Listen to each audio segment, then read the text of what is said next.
Just setting up my headset. Getting kind of annoying right now. Let me see. Oh my god. Okay. I think that's good. Oh no, wait, I put it like somewhere up here, I think. Did I? So I have this connector where you can basically set the volume of my headset, and it has this clip on it that you can put somewhere, but there's nothing I can put it on except for my microphone cable or my microphone itself. Otherwise it would just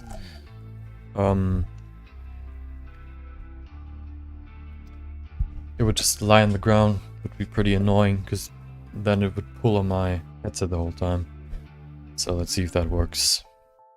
I clipped it to the side of my microphone now. Hope you didn't hear that. Okay, welcome back. Today, I hope first, of course, I hope everybody has had a nice day so far. Of course, if you've just woken up, then of course I hope you have a nice day. I hope you have something nice planned. And for me, myself, my day was pretty good. Nothing eventful.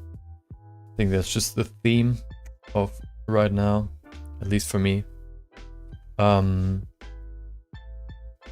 Yeah, so what we're gonna do, of course, first, the good old 30-minute quick sketch.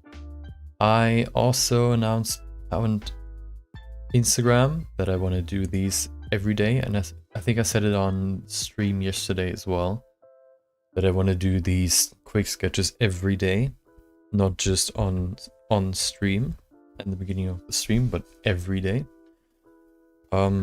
Just like a fun challenge, and I want to see how far I can get without skipping any days. So let's see, let me see if everything's looking good. I need to set up my window. So you can save in Blender that it's supposed to have a certain window size.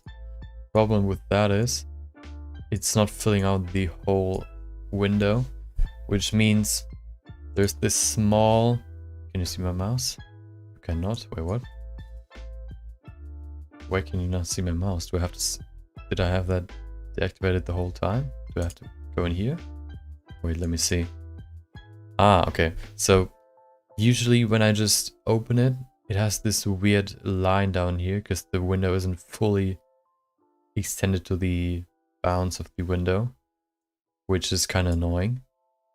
So I always have to clip it to the right side of the screen and then work with that and then pull it into the middle and make it bigger so it fits the whole screen. But of course, without further ado, let's grab our random number. We can just today I'm going to show you what we'll get. I think that's better than just telling what number we'll use today. So we switch to the screen capture. There you go. Let's see. 3, 2, 1, go. Oh no, I gotta set it up. I think I had a few more. I added a few more. Let's see. Not here. I added a few more 3D scans, which means we have some more. We have 34. Okay. 34. 1 out of 34. So let's see. 3, 2, 1, go.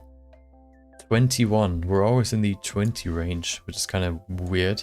It's supposed to be a random number, but we're somehow always in the 20 range or close to that. So let's see.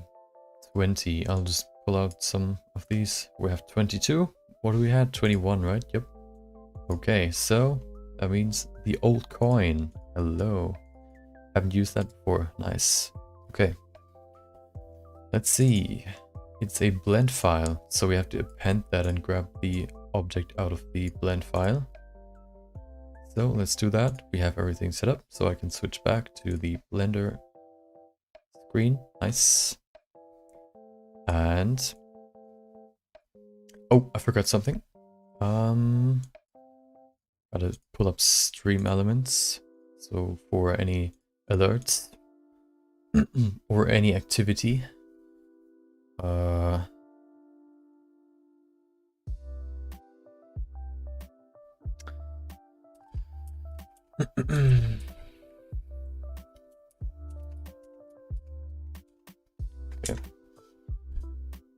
Oh my god. Okay, give me a sec. I gotta log in. Now I gotta grab my safety code. Okay, let's go in there.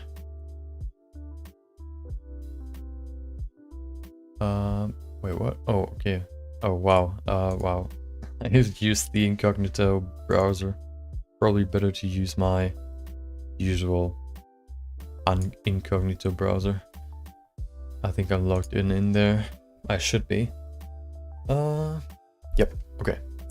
Let's grab my activity feed and then we can start.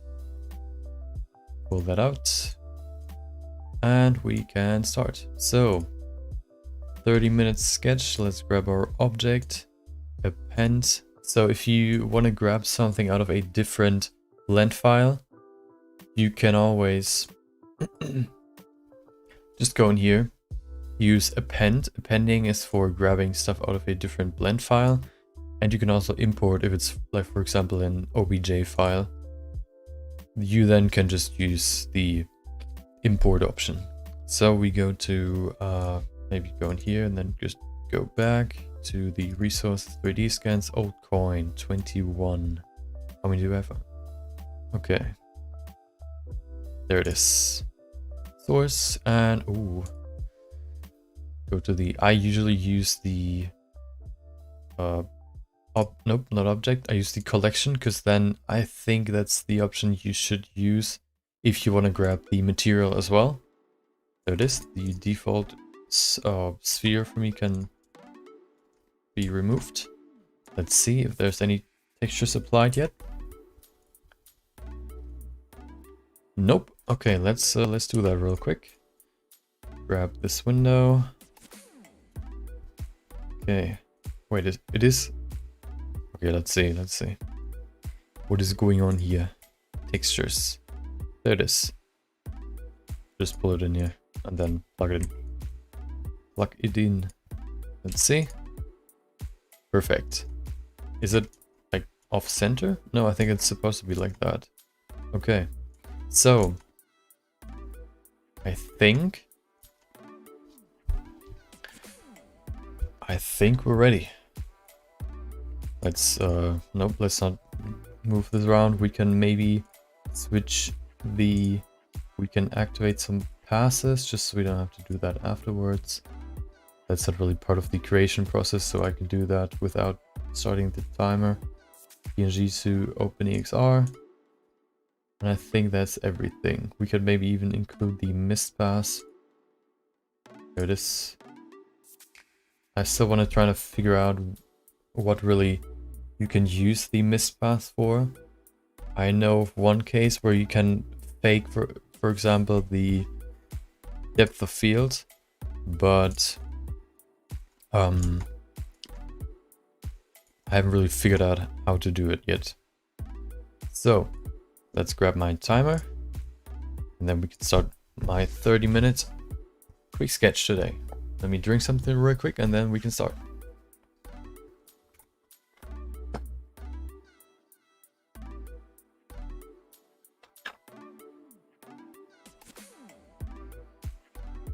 Okay, let's not waste any more time.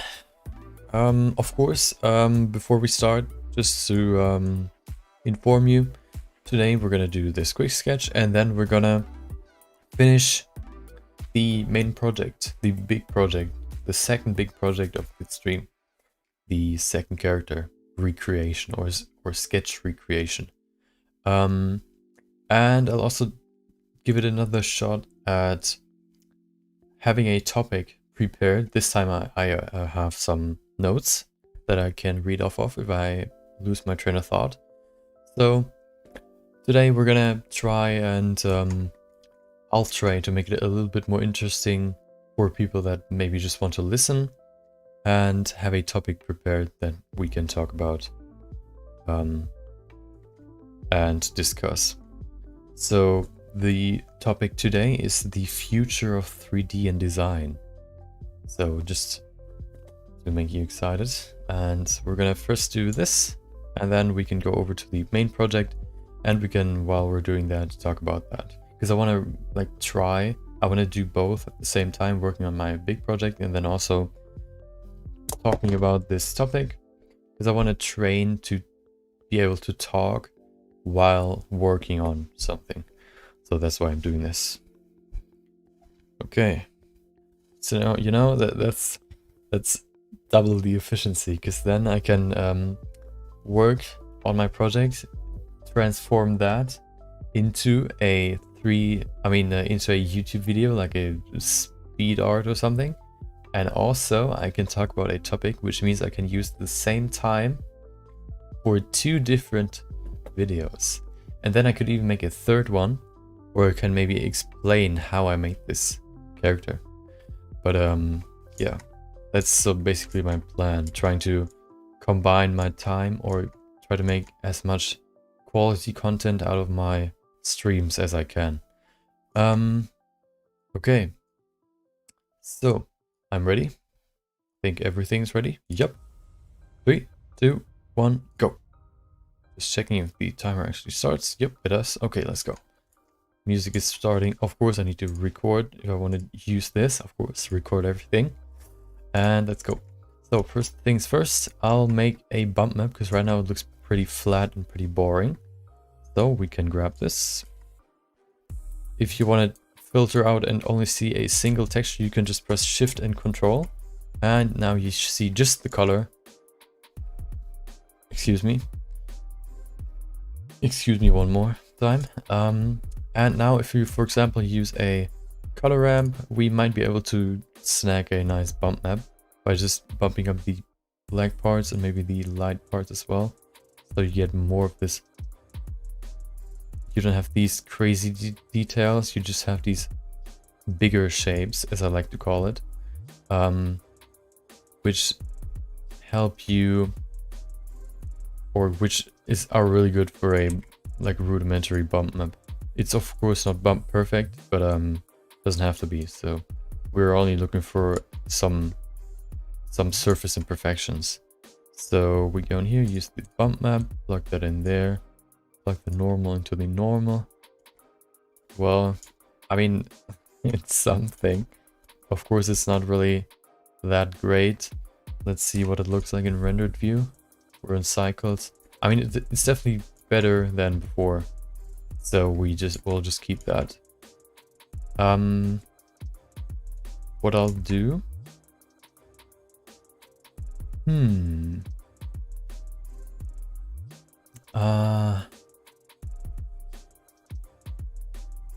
I have an idea.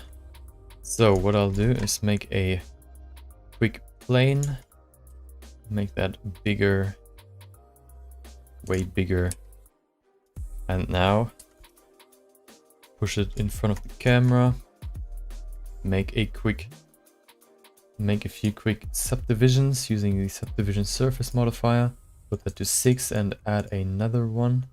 So we have more, even more, and now switch back to solid view. We can use this and add a displacement modifier, add a texture.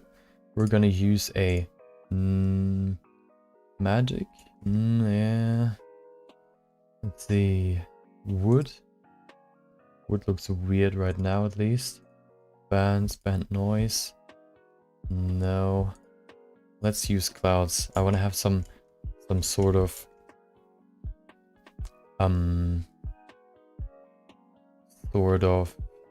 mountains. So we can go in here, use maybe actually let's see if we can go in here. Oh, wrong button. We use this to put it 3 cuts in there. We then grab the outer parts, the outer edges, go into proportional editing, put that to sharp, pull that up, Make it bigger so we affect the other ones as well. Like that. Some more. So we have this U shape. Looks pretty okay. Okay, that looks more interesting than before, just this flat surface. So now we can work with this. We're gonna change the depth. Ooh. Okay. Okay. Maybe even change the size. Make it a little bit bigger, not too big though. Maybe like that. Okay. Yeah, I think yeah, let's keep it like that. Now we're just gonna use this. Add an array modifier. Don't add that to the side. We're gonna add that first. We're gonna add it to the wait. Yeah, okay. We're just gonna add it to the y-axis. So we put that to 1. They're not at the same height, so maybe we can fix that by just saying the outer edges. Actually, we can't do it like that. Let's see. What does it look like from here? I mean, if you just stay down here, you don't really see it, so it's not too bad. So we'll do that. And we also are going to duplicate it, put it up, rotate it on the y-axis by 180 degrees, and pull it just a little bit to the side. Okay, that looks good. We can then maybe go in here, add, where is it? You go into particles, add a new particle system. We're gonna add a new cylinder with only 6 faces, which means 6 vertices. Where is it? Down there. Yep, looks good. Move it to the side. Make some abstract background first, or environment. Looks pretty good to me. Maybe make it bigger. Scale it on the X and Y axis. We can go in here and then we can say physics. Nope, not physics. Render and viewport display. And say render as object. Which object? Of course, this one. Nothing to be seen because we need to change the size. Oh, there's one. Of course, what we have to do is change the frame start and frame end timer. Basically, when the particles are supposed to spawn. Put that just to 1, so all of them spawn at the same time. Oh. It only spawns in the second one. Maybe we can see if we can fix that. Put that to 10 at first. Okay, can we fix that somehow? Do we have it? No, it's at the bottom. Maybe we just have to apply all the modifiers. So I guess we have to do that. Okay, well, let's do it. Apply it. Okay. Aha. Nice. Okay. Now let's see the rotation. Can we change that? We can. Go in here, maybe say normal, randomize. Not too much. Let's say global Z. Nope, not global Z, Y, so they point upwards. We can then say, okay, we put it to the anchor point in the middle so they're not too far into the ground. Put that off. And there you go. Okay. Now we can see, let's set up the camera now. Put it just somewhere in here. Control Alt and numpad 0 will place the camera. And we have a pretty nice view. We could maybe even place it pretty deep inside of the structure. Change the focal length maybe to 30. So it's pretty drastic if we go in there. Now we can just go in here, grab the camera, press G and double Z, or nope, mark the camera, G but double Z or Z. So we get this nice stretching on the sides. Perfect. Like that. And is it inside? No, let's put it actually inside. Okay. Now, what we're going to do is go in here into particle settings, change the rotation randomizer so they're not all just facing completely straight towards the ceiling, which looks pretty good so far. What we then can add phase. What does phase do? Oh, I don't think that's really useful. Dynamic doesn't really do anything. I think what we have to do now is just add some more. Can we change the size, scale, randomness like that? Just to give it some more randomness. And now let's just scale this up some more so they're definitely all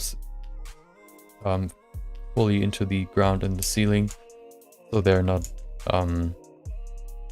because of the scale not doing that. So they're all supposed to be like pillars holding or going through the ceiling and also the ground.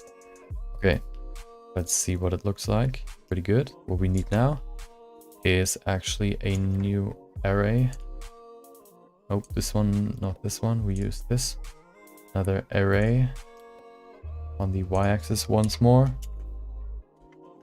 Maybe just give it some more. 4 maybe. So we have some space. Maybe actually just 2. That should be enough. We put that over there. Apply it. And now they should be spread out over the whole thing. Okay. We do the same up here. So we just say 2, 3, 4, 5, 6. Now we have the same length. And we have a nice tunnel. We can save. Oh. Save it. Save as. Go into a new folder. Don't want to lose my progress. That's why I'm saving now. Quick sketch. 14 it is, I think. Where is it? There it is.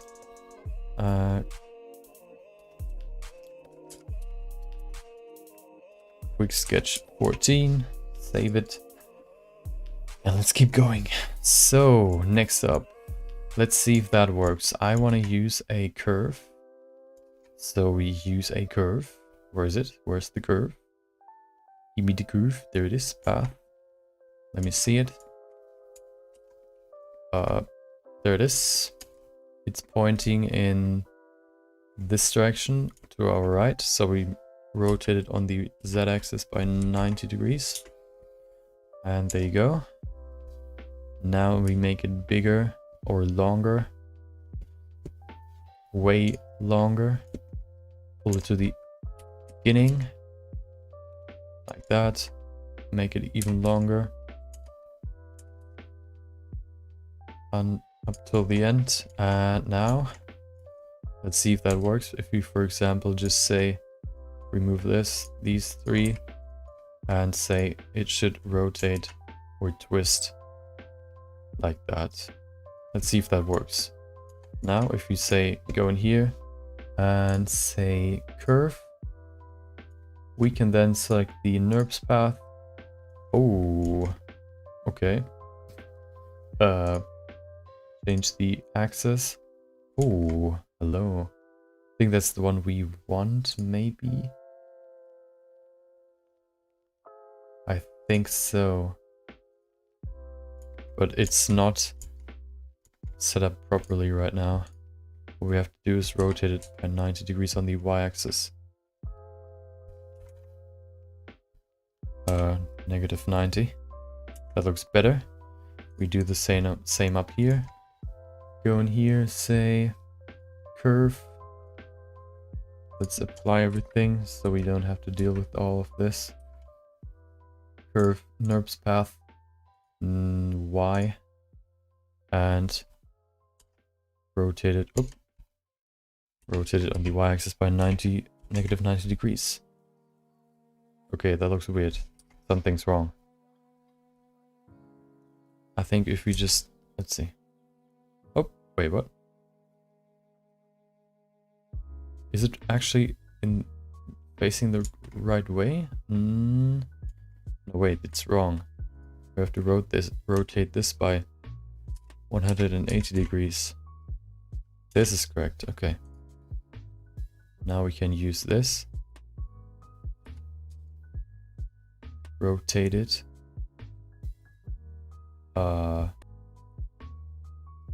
Wait a second. Something's not right.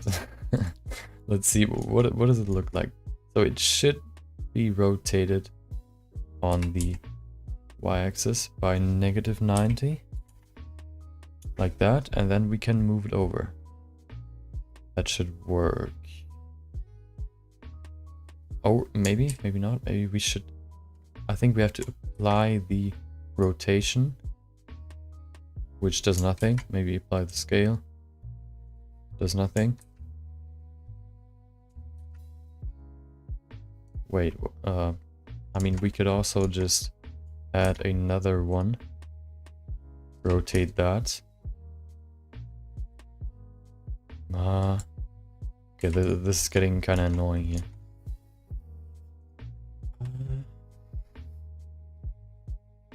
Something's wrong, but I can't figure out what it is. Do I have to switch to -y? Oh, nope. X, Y, Z, nope. -x, nope. -y, -z. Nothing's working except Y. But it's not really working. Something's wrong. Maybe if we select the 3D cursor as our rotation point. That looks better. Oh, there you go.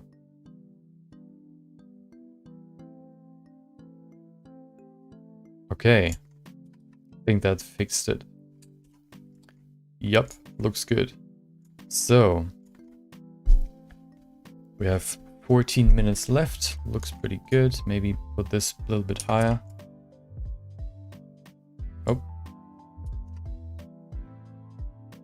Oh, you can't really put it higher because it's... Can we put it higher if you just... Wait, what? Okay, let's just leave it. Don't want to deal with all of that. So now we can just go in here into the... Okay. Go into the particle settings, put that to maybe 100. Oh, that's a lot. But it should... It's not too bad in the camera view. So we can work with this. Maybe even change the seat so we get something more interesting. Oh, that looks pretty good. Or maybe... definitely not that. Let's see. Come on, give me something better. This one looks pretty cool, but it's blocking pretty, like, a lot of the actual scene. That's too much in the front. Oh, that looks pretty good. Yep, let's leave that. Okay. Let's save that. And now we can place the coin. Where's the coin? Give me the coin. There it is. Put that into geometry. All the geometry parts will be put into the geometry collection. Everything is nice and tidy. And where's the coin? There it is. We can now place the coin. What we can do with it? Let's see.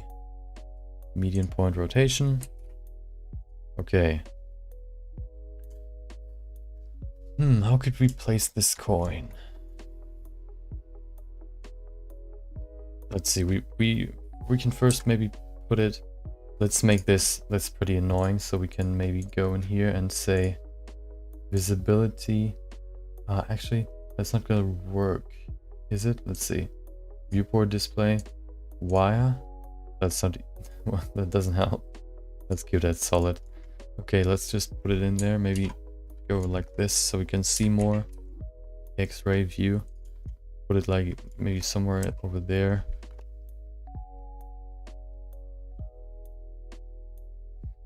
Let's see how it looks in rendered view. You probably see nothing. Oh. Okay.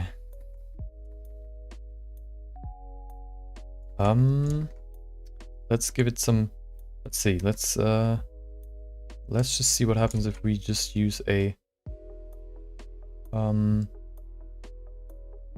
texture shader. Use a emission shader.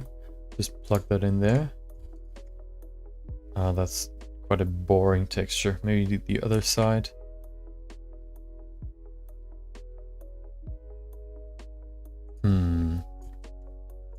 How could we use this? Maybe...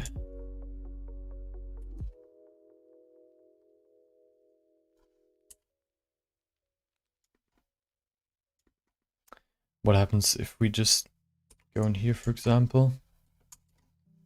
Separate these colors some more. Maybe we can separate these letters. Let's see. Converter, color ramp. Plug that in there. Let's see. That looks kind of... that's not really what I want. I mean, we can also just use the... We don't have to use the texture. We can also just use the shape. Of course, it would be cooler if we could use the texture as well. We could also, what I want to try is make a interesting glass shader. So, oh, actually, let's keep the bump map for now. We just need the bump map because all we need is a... Okay, we gotta be fast now. We use 2 mix shaders. We use even more. 2 more. And now we use the refraction BCDF. Put that to... One's red. One is green. And one is blue. Like that. Oh, like that. We remove these. We don't need those. We need the add shader. Put those. Combine those first. And then one more for these 2. We then use this combined with a glossy right there. Plug that in there, and as a factor we use the Brunel. Put that in there. Now if we put that into the surface, what does it look like in here? You can't really see it, but what if you put a light into the scene? A point light, for example. Put that behind the thing.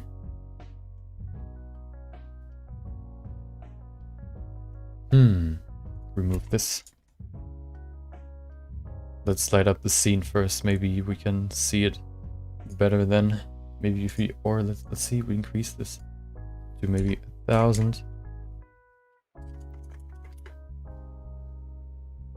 Still pretty dim, but let's add some lights to the scene and then we can work with this. Put that to render it so we see what we're doing. First things first, we could change these pillars, make them pretty specular but also pretty rough. So maybe make them like a nice greenish, like that. Oh, we forgot, we have to change the... Let's remove the material from this plane. We have to apply it to this pillar, like that. Do the same... No, actually not. We're not doing the same over there. We then change the world lighting to nothing. Okay. Some nice Halloween vibes for the music. We can now add some lights to the scene. Oh, put that power to 3000. And we have to change something in here. Of course, we have to apply the bump map to all 3 of these, and also the glossy shader. Oh, like that. I think that added those. Yep. We can now position the lamp. Let's do that without the ceiling. Where's my lamp? There it is. Maybe switch that to the face. What is it called? Snapping, face snapping, rotate scale as well. And now let's place it.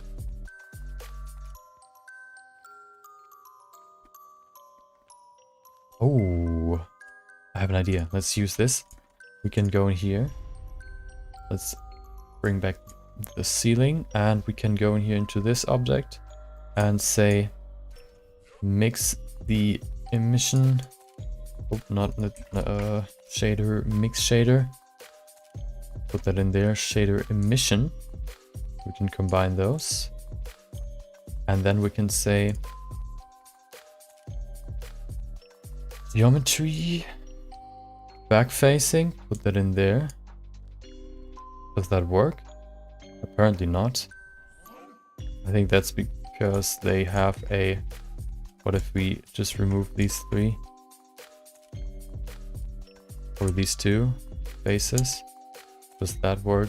No, it does not. Okay, well. Grab that then.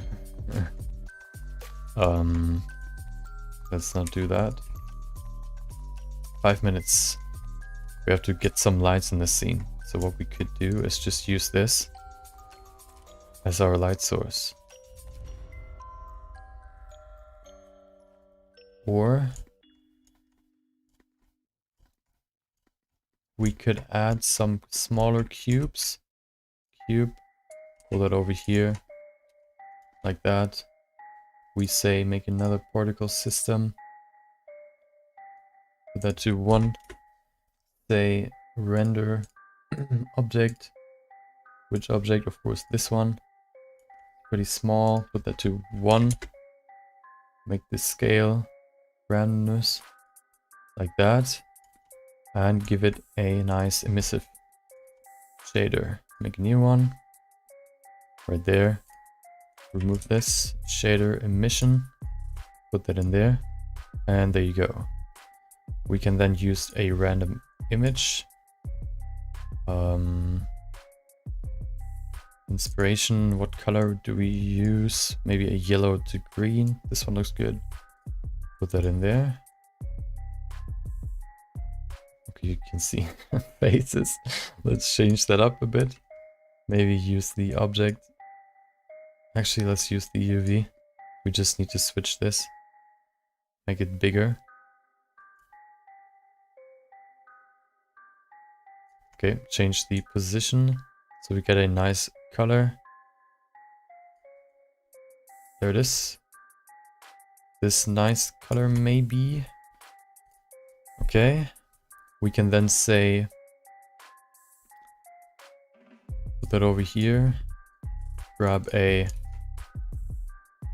does that work? Let's see. Color. Okay, the emission has to be higher. Maybe 10. Oh, that's pretty high. Maybe change the amount more to 100. That's not enough. 300. Okay. Introduce our ceiling.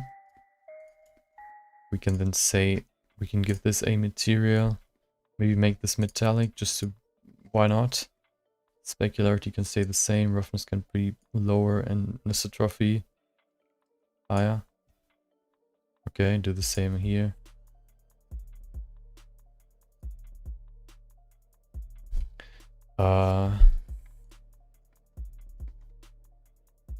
We could maybe give this plane the same particle settings. So render halo object. This one right there.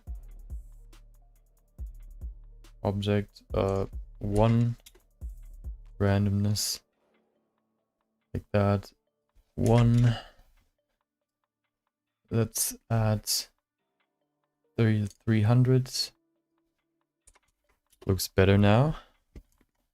The coin is looking kind of lonely.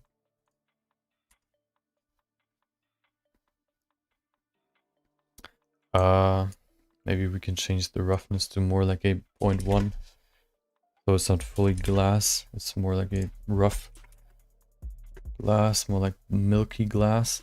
This as a material, but it's purely black. Why is that? We could change, wait, is that, no wait, we have to go to this thing. Why is it black? Oh. Okay. We could maybe change the transmission. So they're more like glass tubes. Change the roughness. Yeah, that looks better. Maybe give them some thickness so they have these inside edges if you can see them.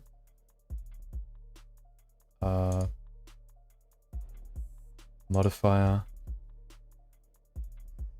Solidify. Make it bigger. It goes inside, yeah it does. Okay, maybe one should be good. Okay, we have 30 seconds. Okay, this one's kind of rough, not gonna lie.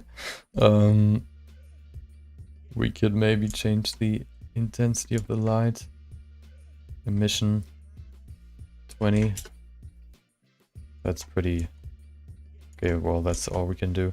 I like the concept, but the execution kind of was lacking. I didn't really know what to do with it at first.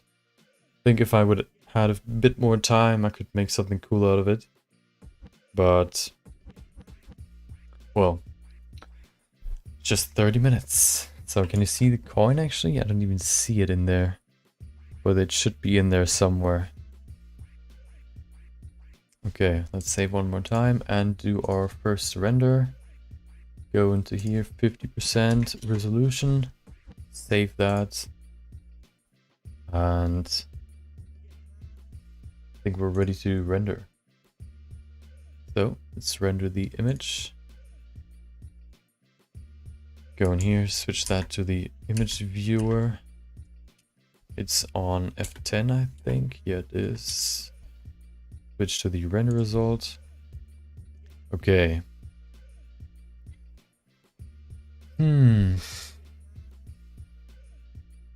So what I would change first is add some mist. So the further you get into the tunnel, the less you see of it, because the mist takes over the horizon. I would probably change the coin to a different color, maybe even change the material, and maybe add some more objects, more interesting objects, or maybe even lights. Okay. Let's change this. We don't need the timer anymore. Let's go over to post-production. So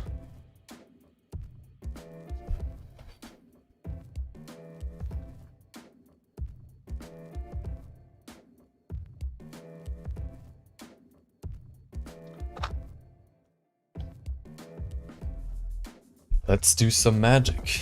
Let's make this look way better than it was before by using the magic of post-production. So filter, denoise, of course, the first one. Normal and albedo. Okay. Looks kind of weird just sitting there. Yeah. Well, what can you do? So next up, we're gonna add our glare filter just to give it some more power. These lights, maybe not streaks, maybe more like a fog glow. Yep, looks immediately better without it and with it. Oh, we could add some mist by using the mist pass. What does it look like? Let's see. Mist pass. Ooh, okay. Maybe we can work with that. Go in here, grab that. Also, maybe filter. use the color. Let's see what we can do with the mist pass. So we can use a mix RGB. Use the mist pass. Let's change the mist pass first. Mist pass, go into the image so we can see what we're doing. We then use a RGB curves. That's basically like the... No, it's not like the... what do you call it? I completely forgot what it's called. The node I always use. The color ramp, of course. It's not like the color ramp, but it's pretty similar. You can change the distribution of the dark and light colors. Like that, for example. Maybe we could reduce that some more. Actually, we can remove these two. This one and this one. So we can get this smooth curve like that. Okay. We can now use this in our mix RGB node. Plug that in there.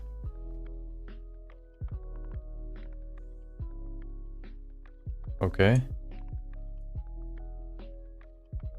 There you go. You can see it's some interesting stuff happening. We can change the blending mode. Let's see what works best. Value, color. Color doesn't really work because it's gray. Saturation doesn't work. Hue, divide. Oh, subtract.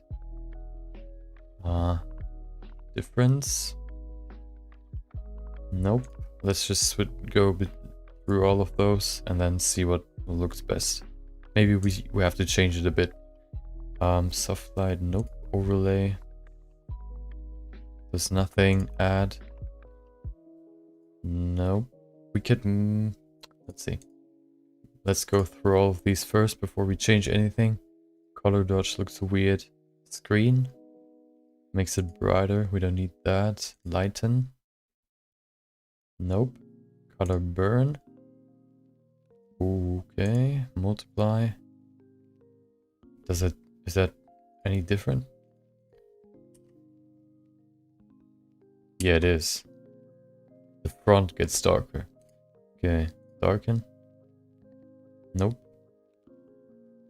Okay, so let's invert this.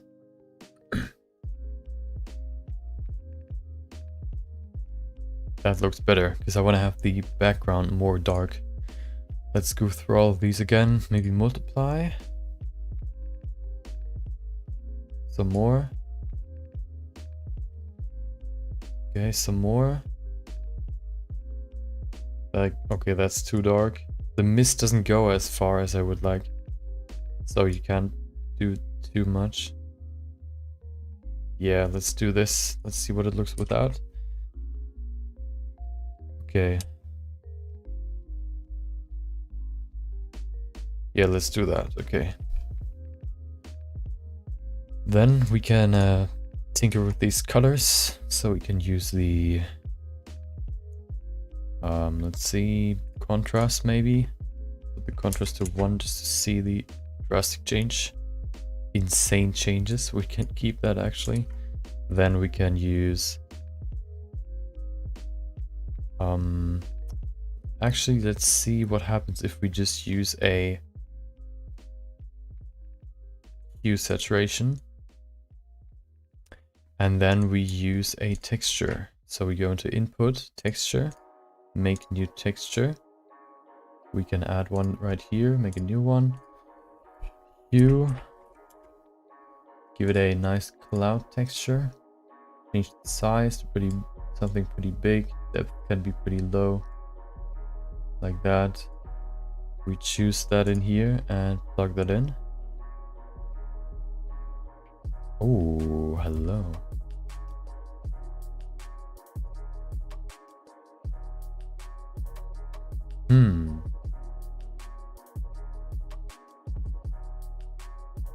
What if you make it very small? Yeah, I thought so. Let's see. I think it's good if we have like 2 or 3 colors in there. So we put it to 2 maybe, and change the let's see, brightness, contrast, saturation, color ramp. Activate that. We can maybe put it to a less drastic change, maybe to a 0.5.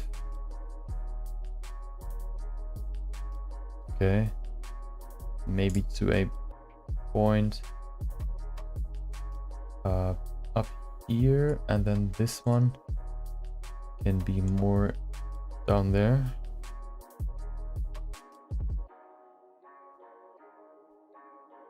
Okay, we can offset this, so we maybe can pull it to the side. Oh, hello. We can rotate it, which is kind of sad, but it's okay. What did we do? Put that into the saturation as well? Okay. That doesn't work. Okay, I don't want to have these drastic color changes, so what we can do is go in here and use the math node. Say we want to change these values. Let's switch them back to 0 to 1. And then we can change the drastic, like the amount of change of this hue value. We can maybe put it to 0.25. Plug that in there. Okay. Maybe 0.1. That's 0.25 look pretty cool. Maybe if we move it a bit, we can get something better. Oh.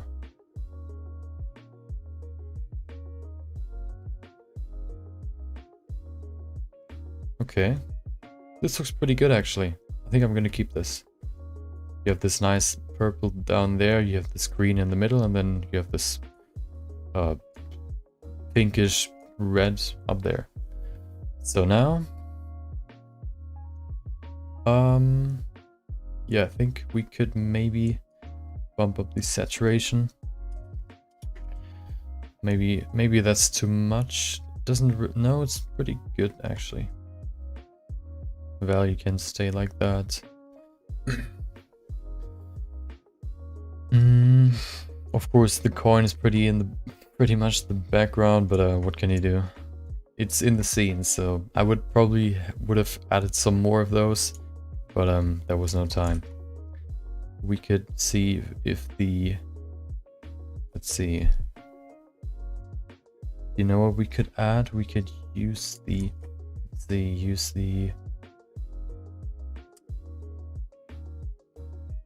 where is it? Oh, I think I know how I can use the two. How I can add depth of field using the mist pass. So if we go in here and say color, or yeah, I think RGB, mix RGB, just mix it. We then can say we use the mist pass without the inversion. Say we use a reroute, put that over there, duplicate that, put that over there, like that. We can then say we use this image and add a blur, maybe a bokeh blur, maybe. Let's see, what does that look like? Not the mist pass, we have to put this somewhere else. We use the image right there, put that in the image socket.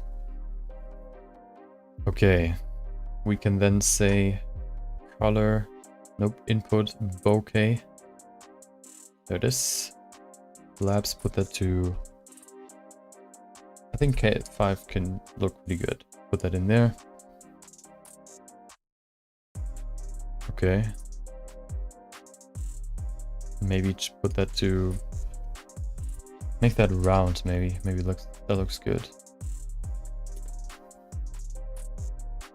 Put that to 10. Okay. Doesn't really change anything, but let's see if that works. So now we can go in here and say we want to mix this original with this blurry image. Plug that in there. Now it's half blurry, I would guess. It is. We can then use the mist pass as our mask. Put that in there. And you can see the front is pretty unblurry and the background is blurry. Problem is only the first few meters are sharp or in focus, which isn't really that good. So I guess we don't use that. Well, at least we know now know how we do that, so we can keep that in mind.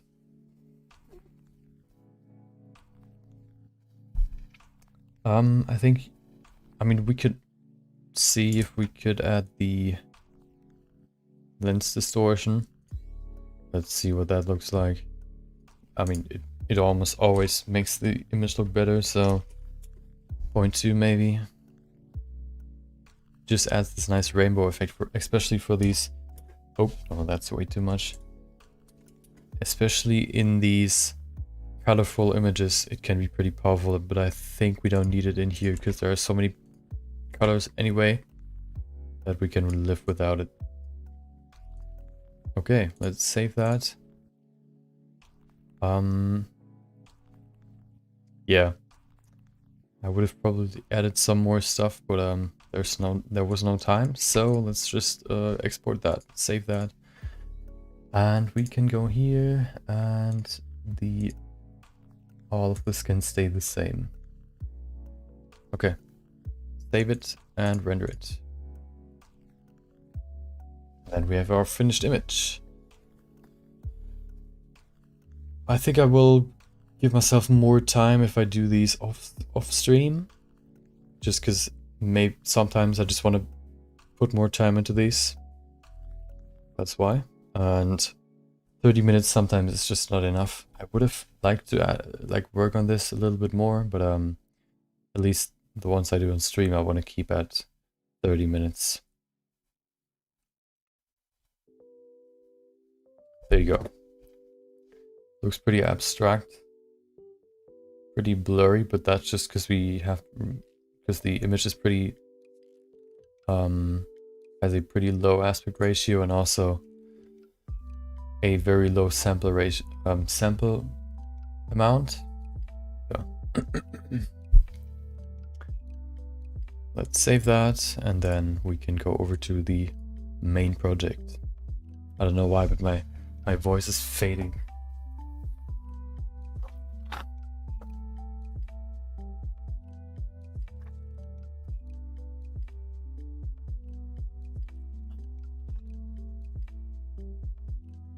La la la la la la. Okay. PNG. Let's save it, and then we can go over to the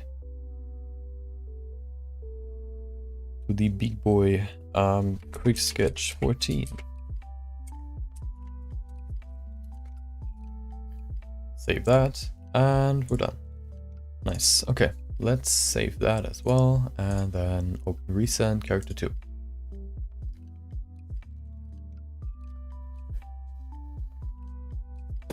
Nothing here. There it is.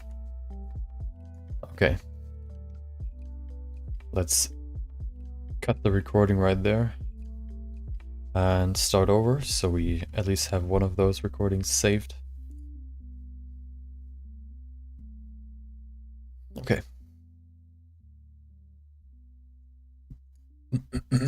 Okay. I think we're ready.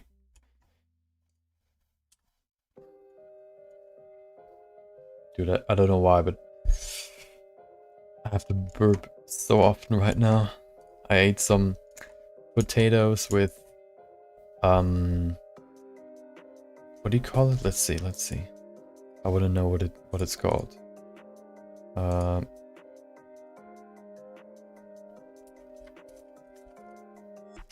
garlic, of course. I ate some. I cooked some potatoes, put some garlic in there to get some more flavor in there, and added some more ingredients. Ate that, and now I don't know, my stomach's feeling kind of gassy, so everything's at least not coming down from at the bottom, but more up here. Okay, we don't need that for now. Go to the shader editor, and let's keep going. Let's switch to the rendered view. Is it calculating? Hello? Where's my camera? There it is. Oh, there it is. Okay. We could maybe change the colors in the background. Let's see if we can change the color management more like a medium high. Okay. Just to add some more contrast in there.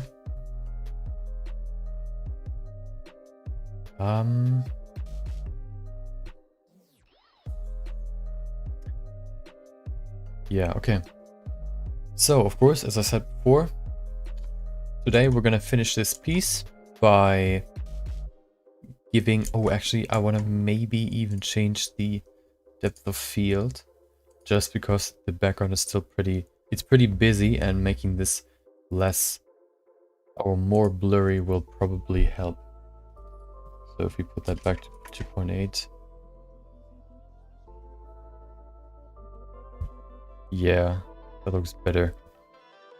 Okay, maybe we could change this also, maybe more darker, so it's not as... We don't need the alpha. Converter color ramp.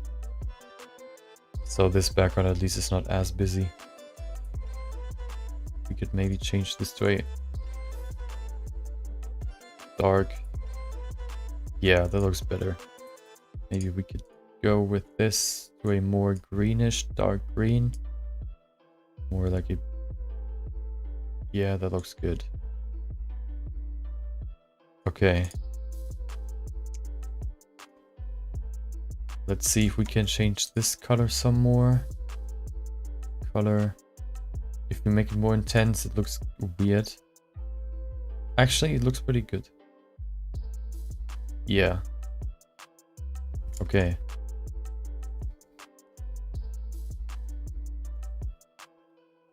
Let's see if we could maybe change the shadow. It's kind of hard to see your face right now.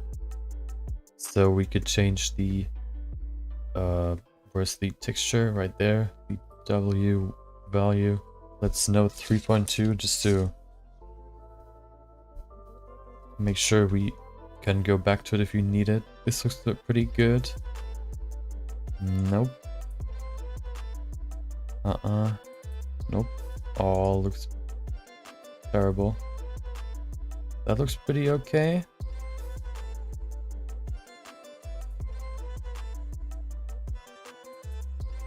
Oh.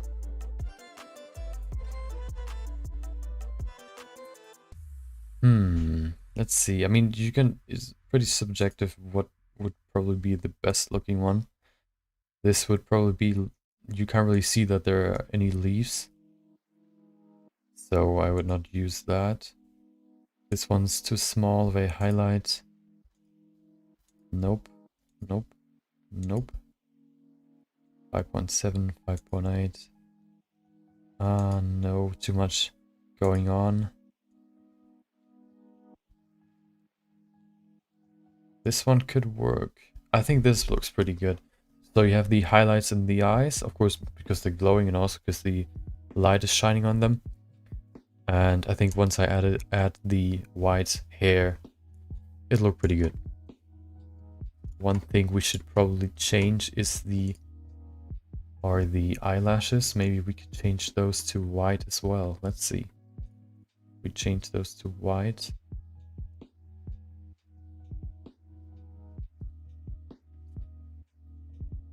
I don't know if that is too much. white. I think that just takes away from the eyes, so we keep that at black. So you can still see them, but they're like secondary to the eyes itself. Okay, let's save it just to be sure. Okay, and I think I'm ready to work on this. Let me grab my tablet and then we can go.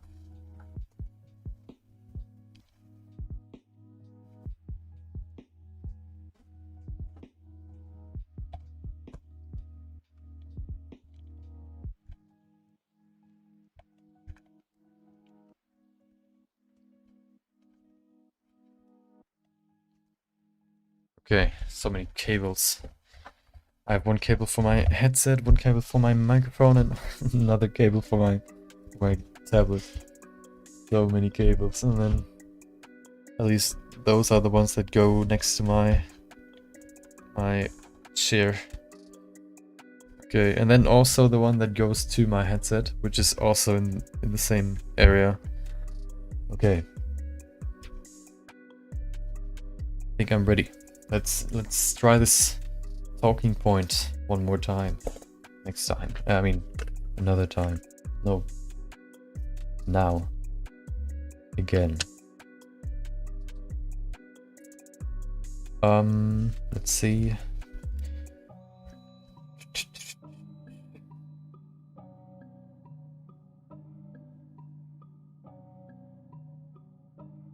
Okay. I think I am ready.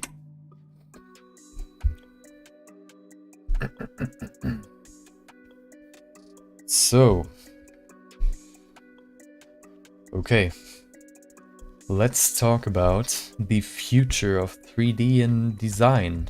What I mean by that is not only stuff like flyers or website designs, also stuff like VR and everything you can design, packaging and all that. And how probably 3D, at least in my prediction, how I would think will evolve in the next few years.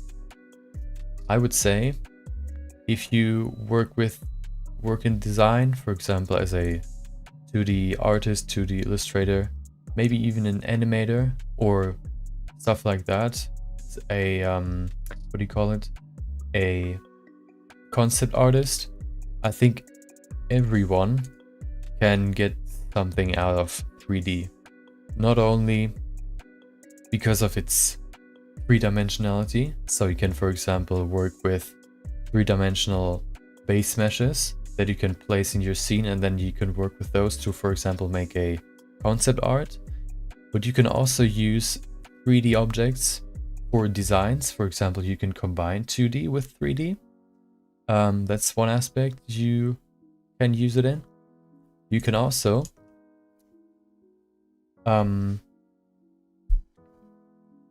you can make your own pictures, basically. What I mean by that is you usually, at least when I work in my agency, if we make, for example, we can make a shooting for a specific advertisement campaign, we just grab some stock photos that do the similar job and use those. But if you can make your own pictures or images, for example with 3D, you can use those and you can tailor them to how you want them to look. Because sometimes you just look in stock photos and just see nothing that really entices you.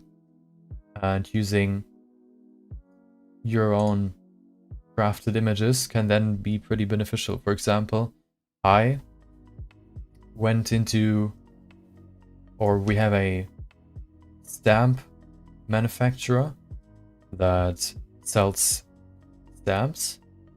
And wait, do you call it stamps? Let's see.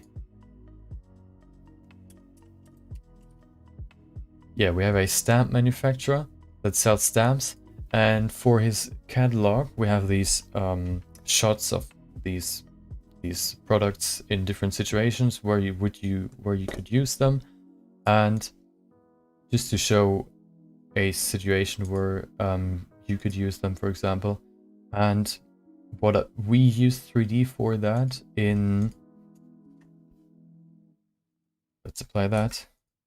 We use 3D in there for the situational images. Also, all the stamps are 3D models. So if you make a scene, for example, like a coffee table or like a bar or a club entrance, you can then place your 3D stamp in there and then make a scene out of it and put that into the catalog. So what I want to say is, I think 3D will be even bigger than right now in future designs and art itself, just because it's so versatile and it can be really quick to pull something or to create something and use that, maybe even combined with 2D. And you can just, it just gets more and more important, not only because it gets easier and easier to work with it or learn it, it's also getting faster and faster to create cool scenes with using 3D. For example, you have photo scans. You can just make a photo, for example, you make multiple shots of for example, a fire hydrant, go around the fire hydrant, shoot a couple photos, or even make a movie or a video, so you have even more shots.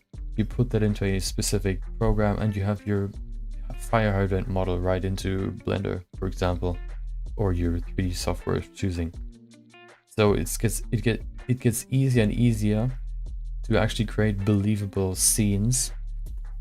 And so why not use that technology to enhance your illustrations, your advertisements, or whatever you're working on, and use that to just make it look even better. Also, as I mentioned before, VR, it gets more and more important. Just the whole advertisement environment goes more and more into the direction of... Hello? Dude, why is it freezing again? Oh, it's not freezing? Maybe not? Hello? I think I have to... Hello? I think I need to go back a few steps. I hope I haven't saved before I applied the multi-resolution. Okay, let's go back again. Close this window.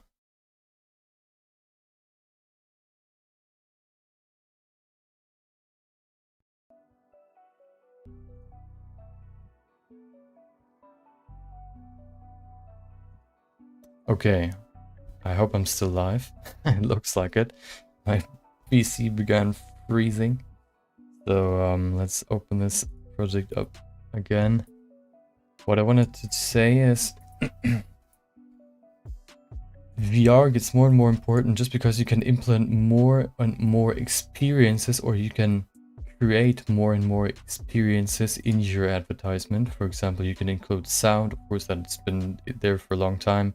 You can not only make videos, but that you can now also make virtual reality scenes, for example, for some advertisement on some cons, for example,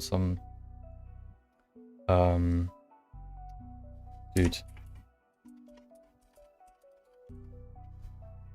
You can make advertisement for some events, for example, where you can then offer like a VR experience.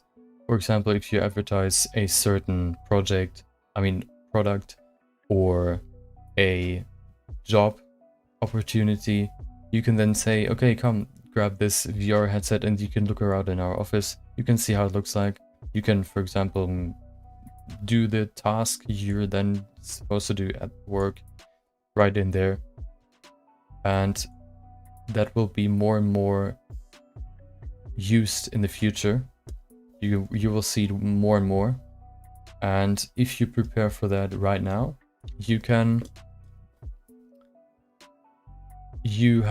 prepared for the future. Not only that, it's also just very useful to learn 3D for your development of like graphical skills. That's just one more skill you can then put into your resume and show your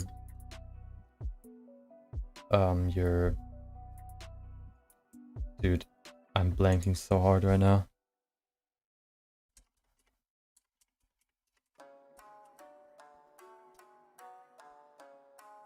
You can then, for example, put that into your resume and then give that to your boss or your future boss, and you have one more skill you can show off. That's just one more point that maybe will push you into this job. Maybe other people have not learned 3D yet, and you're the only one, and maybe that'll be used in there, and then you can show off with that. So it's also always nice to expand your horizon and learn new skills. And I think 3D is a good way, or a good skill to learn, because it's really going to be really important in the future. And for example, or especially in design. And that's just why I think learning not only maybe Blender is free, so that's the easiest way to get into it probably, but just learning 3D in general can really help you not only in advertising, also in animations, as I said before, because you can make scenes, for example, 3D scenes. Sometimes it's hard to get the correct perspective in your animation or drawing. You can then use 3D first, put in like a base smash or something, just to get a good perspective on things and see what a human looks like from, I don't know, from up top, a little bit to the right, a little bit from the front. I don't know what that would really look like. If you then make like just a screenshot and then trace that over with a few, make a sketch out of it, you can then make easy, realistic looking perspectives just using that.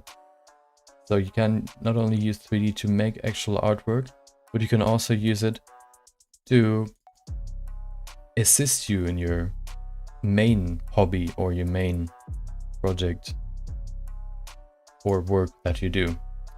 Also in animations, you can more easily... Dude, please let me... Okay, nice. You can more easily... Wait, where was I? You can more easily, for example, if you make a storyboard, you can then let that or animate that real quick in 3D and see if the composition and the ideas you had would look good in how you imagine them right now. You can also use the grease pencil. That is basically a pencil you can use in 3D space to sketch out your scenes and see what they would look like, and maybe even put your camera through there, make let the camera go through how you would make it in your animation, and see if that looks good. And if not, you can just change it really quick and you don't have to draw all these frames again. So it's a really good way of sketching out stuff. Maybe even if it's not really your main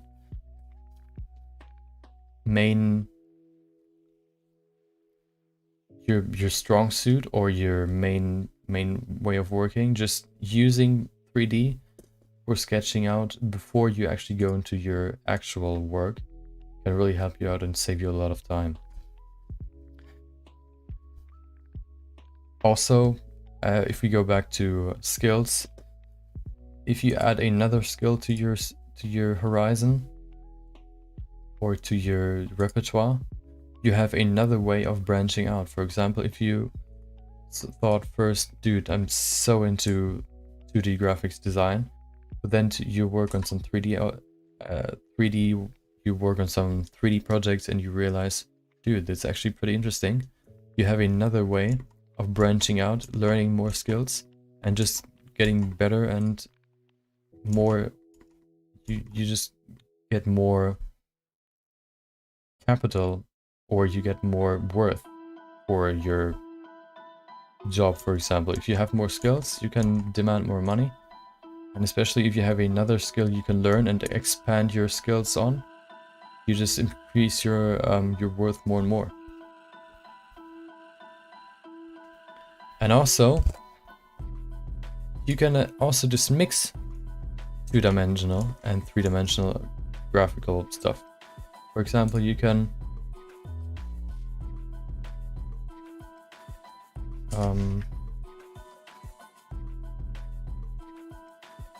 mix 2D and 3D assets, for example, and make a nice mix out of it and create your own style, for example, or make 3D objects and let them appear 2D by removing all the shadows or stuff like that. So in my opinion, the future of 3D is very bright.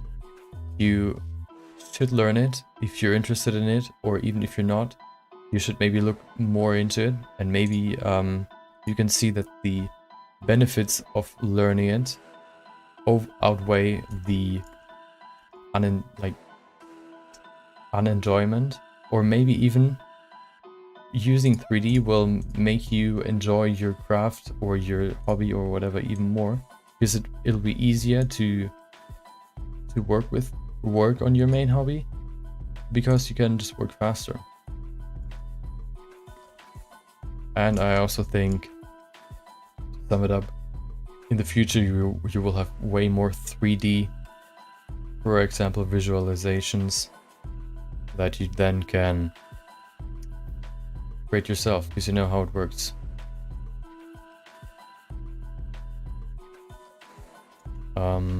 Going to. So I didn't really do anything while talking, but that's just training. I gotta get used to it more. What I'm gonna do is make a mask for the eyebrows, and then we can work with that.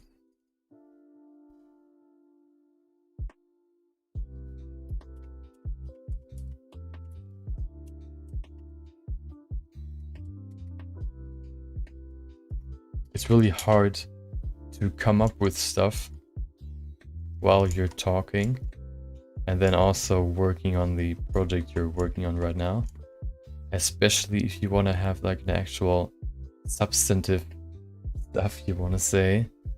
Can be really difficult, because first, at least for me, I have to come up with some stuff. I mean, I have my notes, but they're just notes. They're just some points I can fall back on. They're not really like text or anything that I can read off of. They're more notes. And so, wait, I'm on vertex paint. Why is that? Why is there no? Oh, and so I have not only have to. I have to. Wait, is the modifier applied? It is. Why is it so slow? I not only have to come up with some stuff, I also have to most likely translate it into English, and then I have to talk it or like pronounce it and speak it out loud, which can be pretty difficult. So let's make this middle part pretty thick, and then the outside part we will add some hairs. So last time I did this, when I applied the modifier, it was pretty fast, but I think that's just because I had less actual geometry. That's why that went faster. Right now we have quite a lot. I think we have even more. Yeah, I think we have more than last time, as I said before. That's why it's so slow right now. Let's add that. Get the main shape in here first, and then we can add some hairs that are more coming from the outside and in. This will add some more detail. Of course, we have to do the same on the other side as well. And then we can also make a mask for the, what do you call them? The eyelash makeup or the eye makeup. This smaller, maybe even make the radius dependent on the pressure you apply. So now we can go in here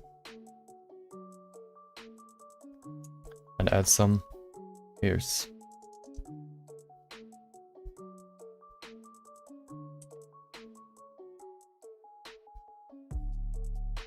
Okay, really getting the shape right.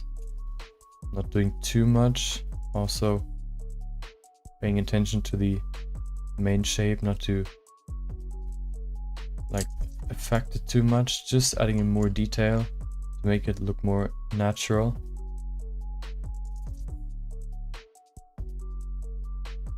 And also giving it some more thickness.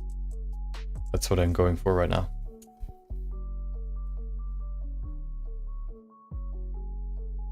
Yeah, I think this talking point stuff is one of the things I really have to work on.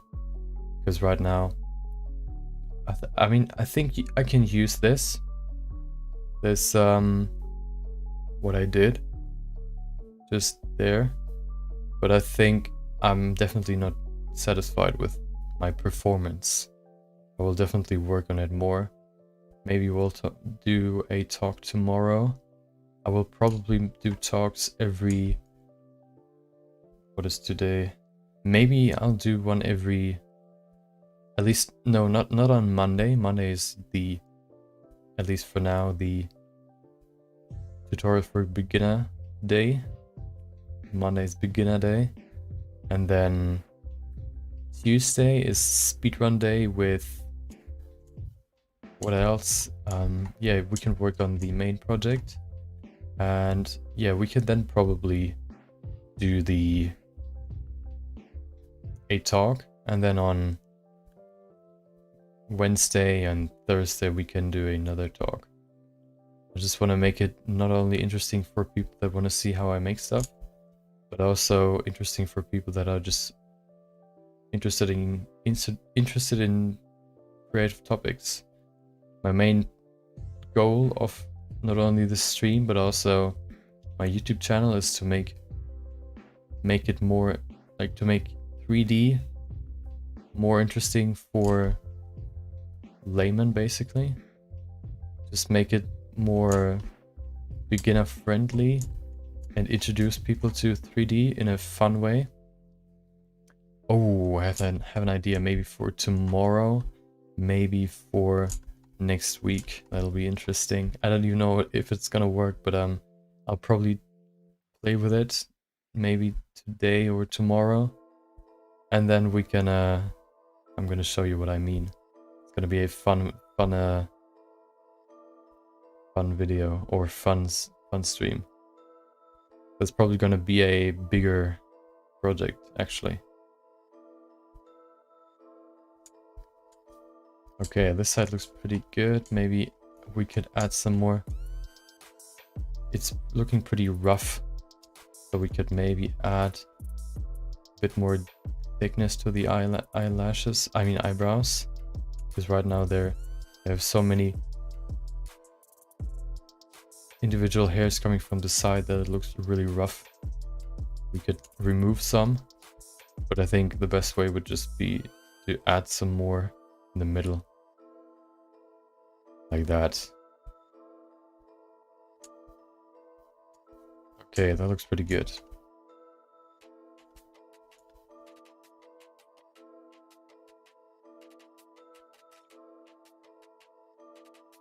Okay. Do the same on the other side, and then we can do the makeup on the eyelashes.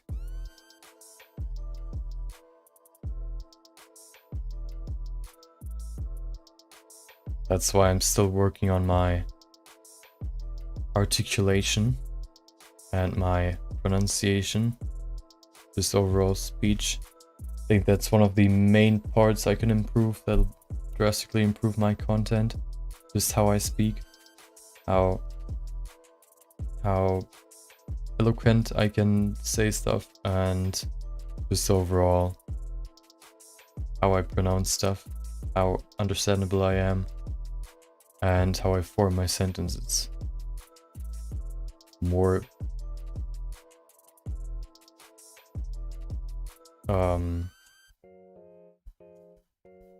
more powerful words, or more, as I said before, eloquent words, and just overall being more concise or precise with my wording. I think I'm kind of lacking in that regard. We're kind of lacking specific words. I think that just comes from learning them and also just speaking more, and then over time I'll just get better and better. Same with working while talking about a specific topic.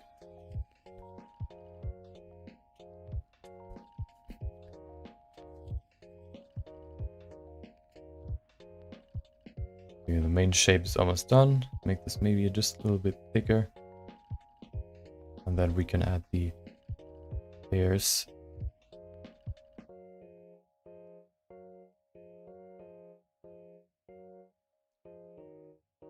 So I think the eyebrows will be white, and so we have the hair white and also the eyebrows.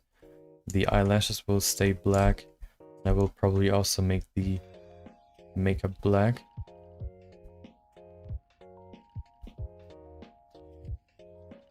We don't have that many vertices, so we don't have that much resolution, but it should be good.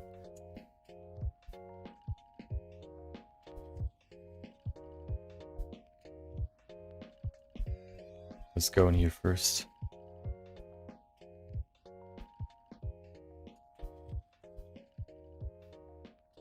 Add some more hairs in here.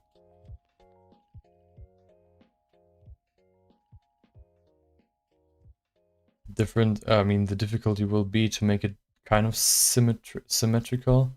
Not like perfect, but at least so it doesn't look too different, the two sides. The worst part right now is just that it's so slow. Let's go over here, work on this. Add some more.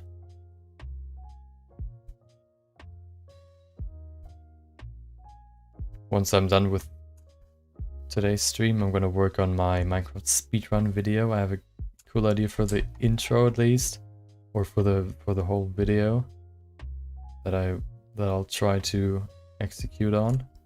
I think it'll look pretty cool. And then I also have my beginner tutorial, and I will probably put this talk up as well. I think I can at least make a 5-minute or 10-minute video out of this. I don't even know if I've talked 10 minutes.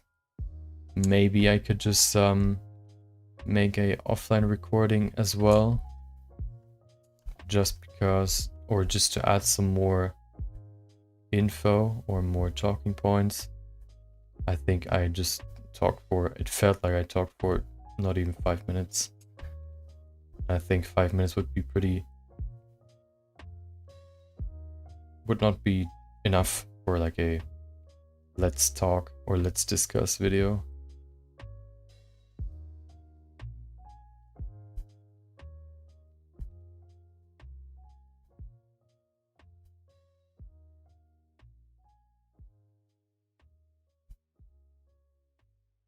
The idea of this topic came from talking about, or I was looking up the predictions for the design trends in 2021, and every site I was on said 3D is gonna be important, and like also other topics, but 3D was like on every site I was on. So that brought me to this topic, and I thought about it some more, and I think they're right. I think 3D will be more and more important in the future. Not only because I like 3D. People, my colleagues said that 3D will be more important. They want to learn it as well. even though they, I don't know, they don't seem like they want to really put the time in right now. Maybe they're interested in some other topics right now. But yeah, in general, 3D seems to be like one of the big factors in future design. Yeah, future design stuff.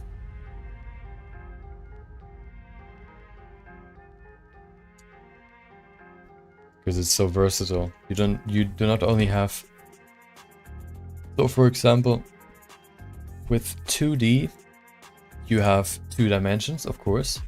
But then if you add animation, you have 3 dimensions. You have the X and Y, and you also have the time dimension. But with 3D, you have another dimension. You have 3 dimensions, like in the room, basically. X, Y, and Z. And then you can also add the time. So you have one more dimension you can work in. You can not only work with depth better, you can work with animations, you can work with composition. It's easier to make a, well, good looking composition in 3D. And overall, it's just a good tool to know how to use. Retop, we'll put that to skin. Let's see, save it first. Maybe we can remove the water. I think that's draining a lot of our performance. Okay. There's the water. Remove that. We could also remove this stuff. Let's make some folders here. We could make a background folder. You can probably not see what I'm doing. Putting in the tree. Also this dirt, this plant as well. What is this? Water.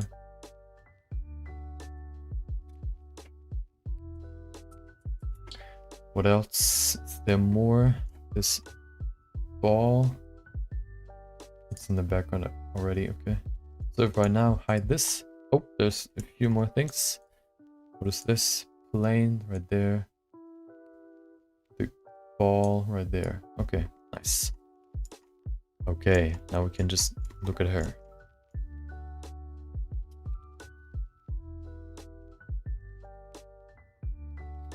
So let's add the mask to add her white hair. I mean eyebrows. So we go in here, shader. Actually, let's change her skin first, maybe to a more bluish color. Pretty desaturated though. Maybe even darker, like that. Then we can go in here, say mix RGB. Copy this color. First color is white, pure white.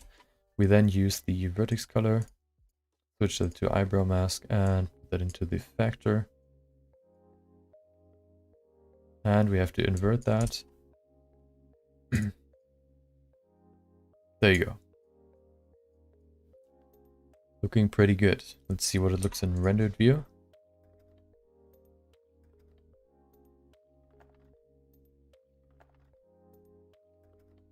I think that looks okay. I don't want to spend too much time on the individual elements. I think the eyebrows look pretty okay. You could probably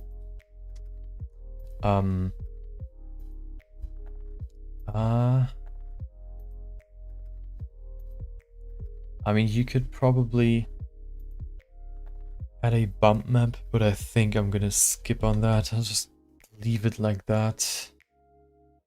So what's next is the makeup. We don't see her lips really. So we don't really need to change her lips. Let's go back to solid view. And then we can give her some makeup. What I'll do is make another mask. Go in here, make another mask, which is going to be the... What do you call these? eyelash wings or whatever. I just call them eyelash extension mask. Okay, let's do them first. And then I'm gonna also add some makeup on her actual eyelids. Some eyeshadow we can add as well. First, of course, we make this eyelash extension, as I call it. Vertex paint. Switch to the eyelash extension.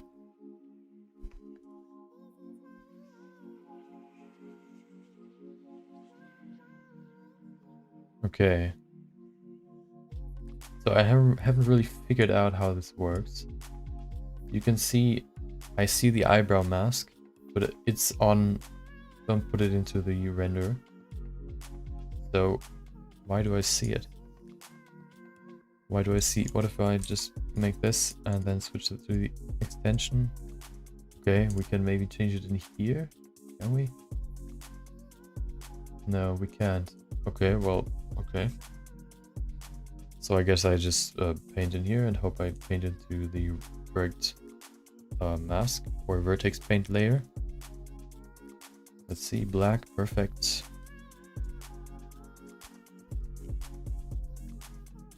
So first things first, let me actually pull up some reference so I'm not just painting something in there.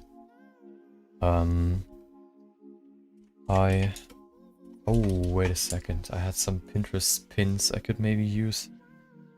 Okay, I'm not in incognito mode. Give me my second. Nope. New tab. Pinterest. I had some inspirations in here. I'll show you in a second.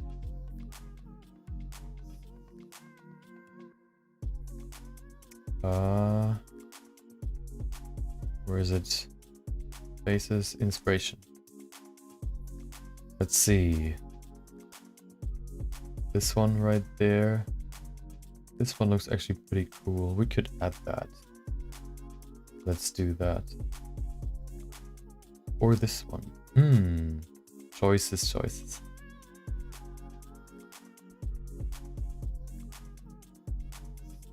Both look pretty cool.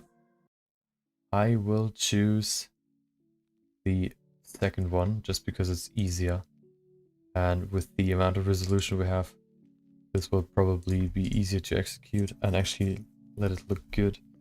So we save that into the project folder and then I can show you what I mean. References, save that in there. We can now, let's see, where can I put it?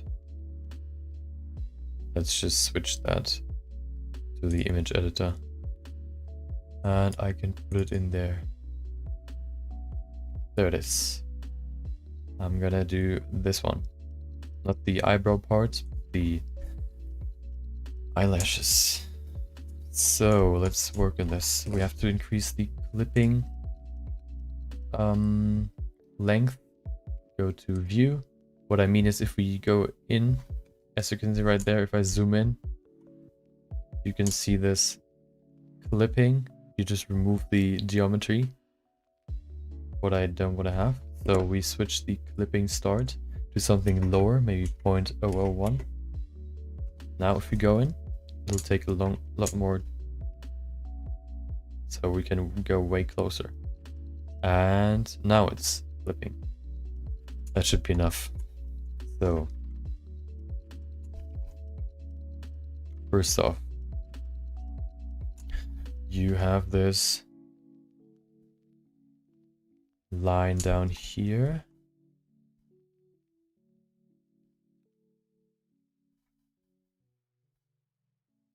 That just highlights the lower part first, like that. Can you activate symmetry? Does that work? X. Paint something. Oh, nice. Okay. We have to activate it again. I don't know what it is, but in Blender, if you like activate a setting and then you change something in the scene, for example, paint something in there, and then you press Ctrl Z, it just resets the setting as well, which is kind of annoying sometimes. Okay, so it's not really copying everything. I don't know why, because the model itself is symmetrical. Maybe not in terms of the... Okay, let's see. Can you maybe change it to symmetry? Because I changed the eyes or just gave her some asymmetric features. You can maybe not really copy to the other side because it uses this space or the coordinates of these vertices rather than the vertices itself. So it's not looking for the same vertice basically on the other side. It's more looking, okay, it's in the coordinate is at 1, 1, 1. It looks at the other side at the x-axis and looks at, okay, where is it at -1, 1, 1. And it can find some vertice but not the same, and it just copies the color to that one. Maybe it works. Let's see. We may have to clean that up later, but let's do it first.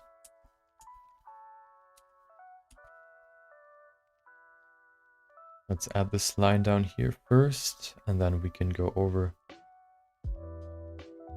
I'll just work from the front. I think that's easier because you see the reference from the front. I think that'll just make it easier to work with this.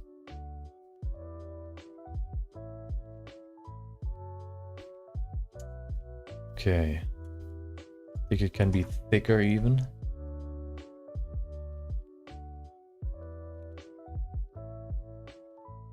Okay.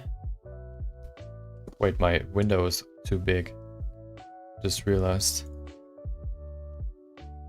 Let me fix that.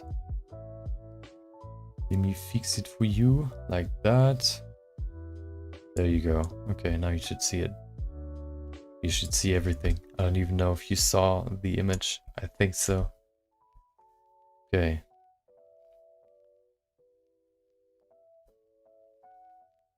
Goes pretty high.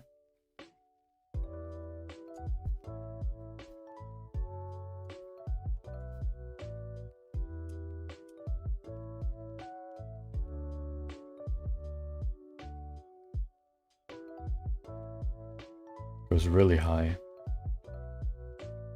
Maybe like that. Maybe too high. Just let's see.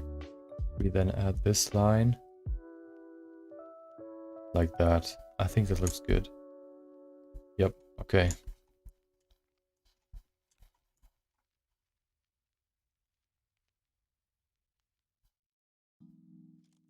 Let's fill out this silhouette, and then we can work on the other parts.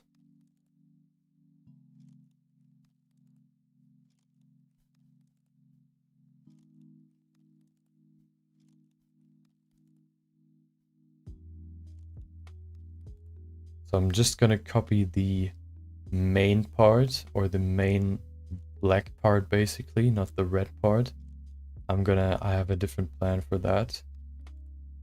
What I'm looking for mainly is the shape for the outer part, the wing basically. And that's about it.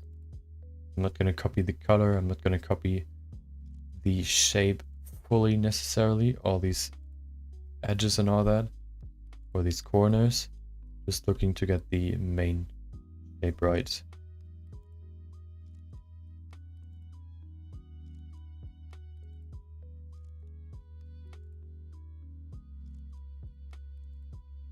Fill that, and there you go.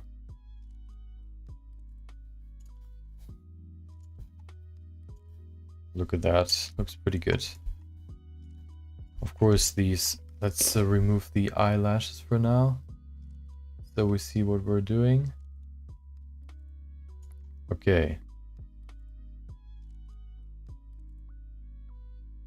Maybe they're a little bit too long, so we can cut that shorter.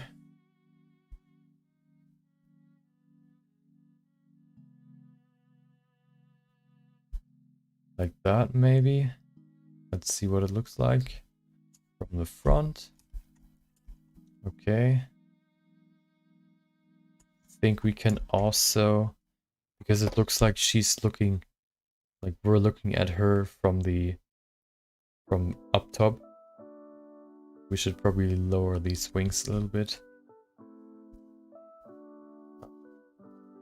Like that. And then maybe go to more like this.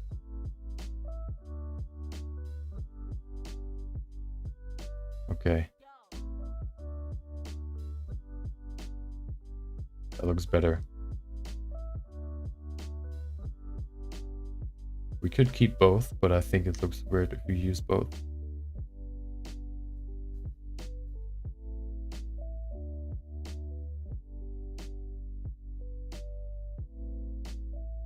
Remove that, and let's see if that looks better.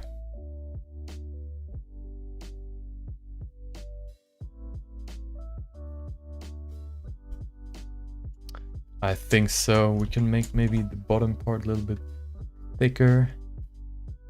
Add some more width to it. That's too much. That's too much.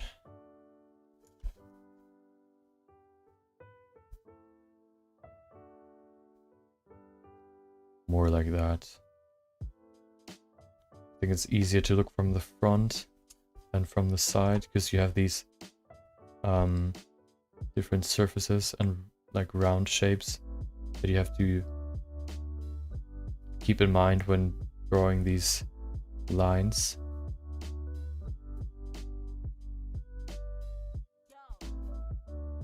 Go all the way to the front or to the inside of the eye because we want to keep the silhouette of our reference in mind, and then all the way down here.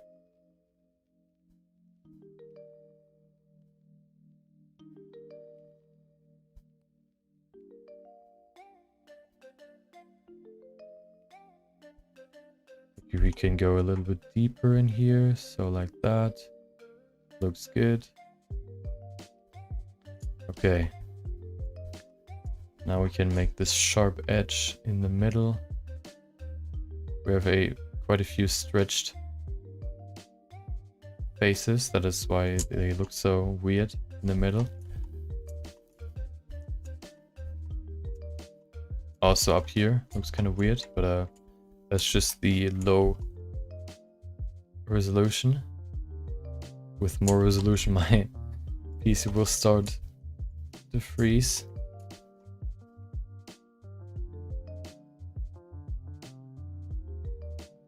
Have this nice bow in there, this curve. Okay. Looks good. Maybe add some more thickness. We could also give it this small corner right there.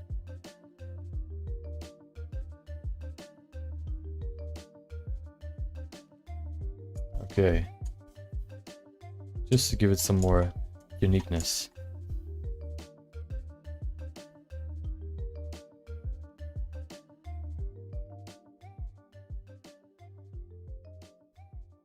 Okay. Looks pretty good. Maybe we can do the same in here. So go in here and make this corner.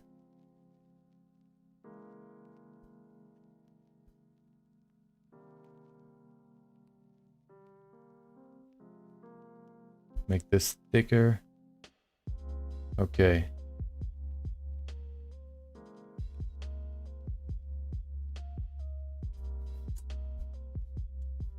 Looks pretty good. We can make this more prominent. You can't really see it that well.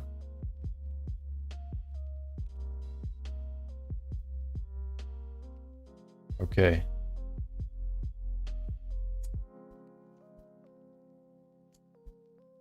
Yup. Looks good. Okay.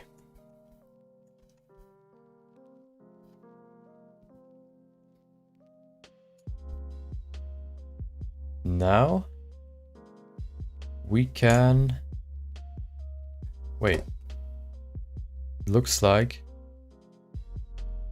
you have this U shape in there. So how do you do that? Okay, well, let's just not do that because she's not closing her eyes anyway. We just forget that. That's there. Okay. I think that's about it for this part. We could see if the symmetry is pretty good. We could add some black parts in there, fill that out. And that's looking pretty good. Symmetry worked pretty well. Go in here maybe. Okay. We could maybe, to make it look better, not as choppy and as sharp, use the blur tool just to make it a little bit more round.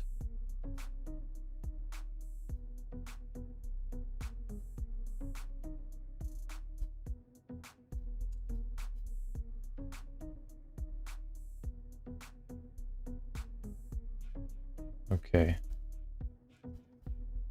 In here as well.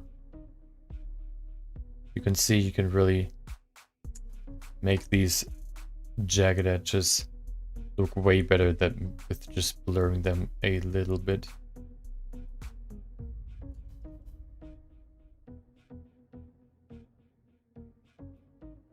Okay.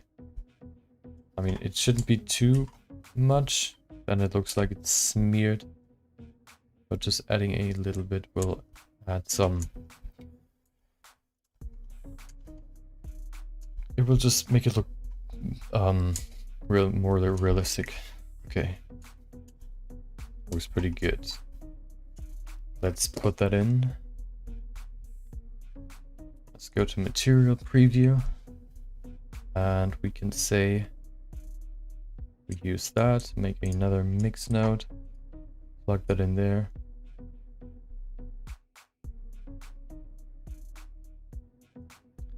And that in there. There you go. Change the color.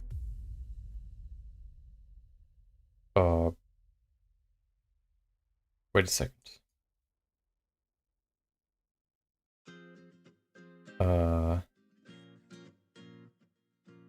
Hold on. Something's not right.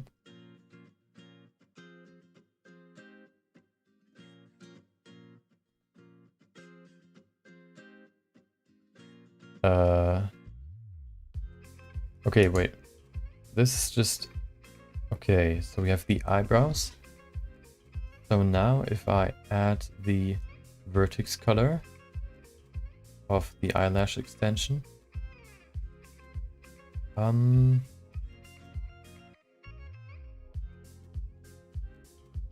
We put that over here and plug that in.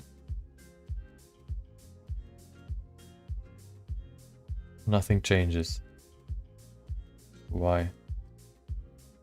Eyelash extension is ready. There's nothing changing. Oh, because we haven't plugged it in. Okay. Oh no, that looks weird.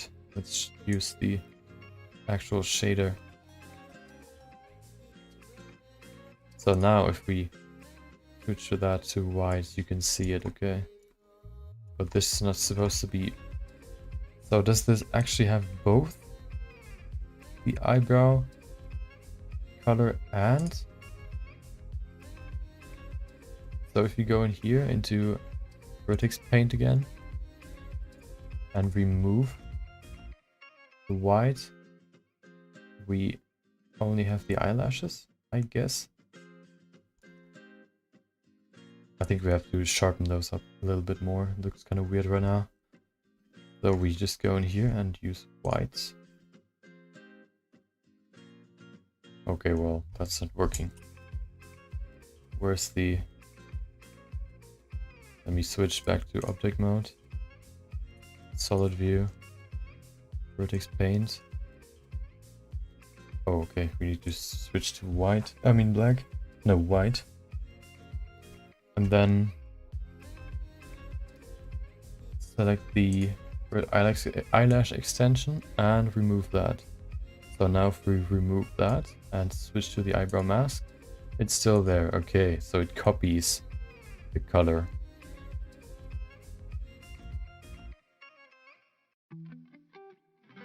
Get rid of that. The eyebrows over there as well.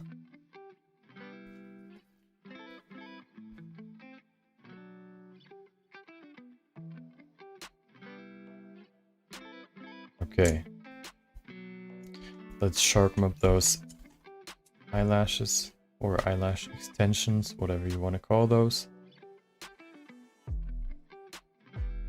They look kind of blurry. Of course, we blurred them, but probably a bit too much.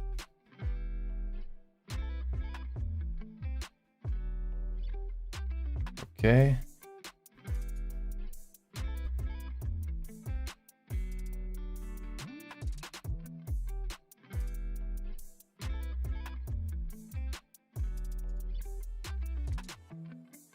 Okay. Oh, up there, maybe. This got very blurry. Okay. Object modes. Once again, let's try. Okay, now we can change this. Okay, nice, okay. Saturation to 0, make that black. Also, use this mask.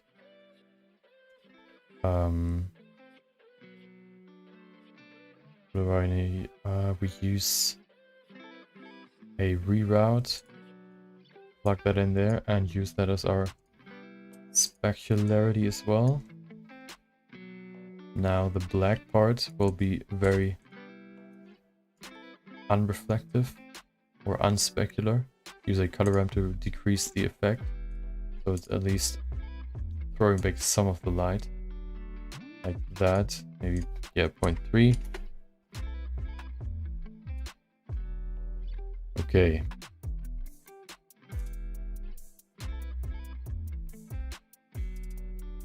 Okay. Let's see it with eyebrows. Eyelashes, I mean. Okay. Save it.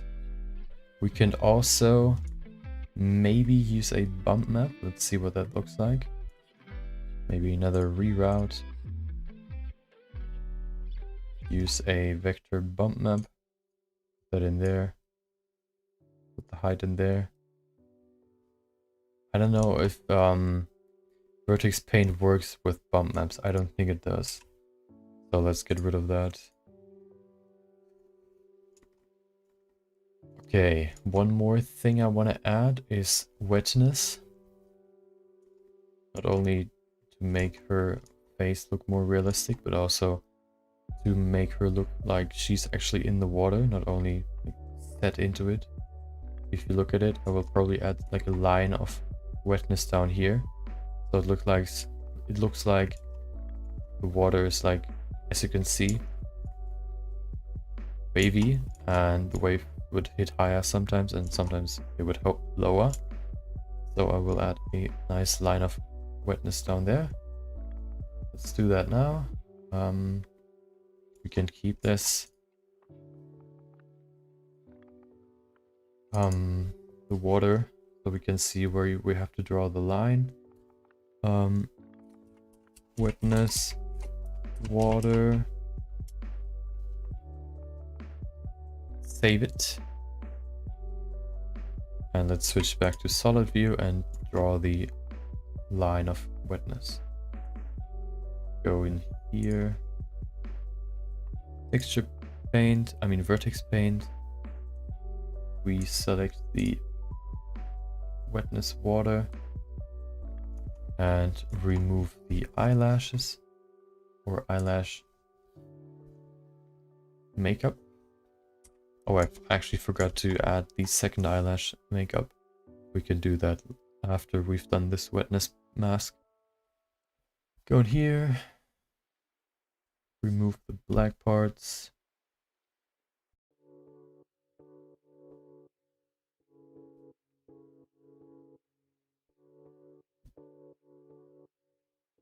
Okay.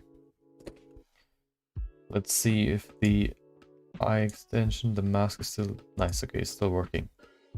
Now we can go over here and make this wetness map. So we use black again and let's go.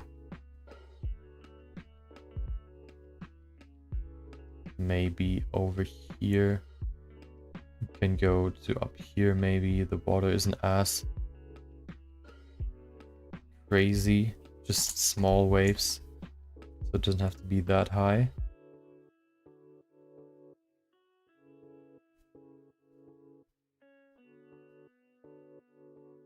Just adding a small bit of wetness in there should help sell the realism. Maybe into the ear. Like that.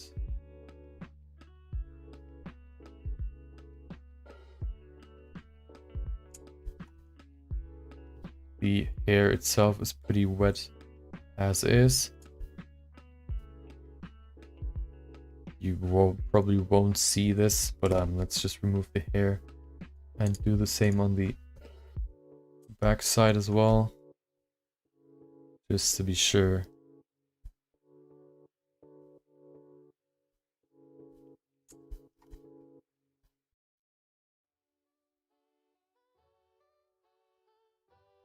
Okay, we don't have to go all the way to the other side. We can just probably leave it here and then go from the middle again. Okay.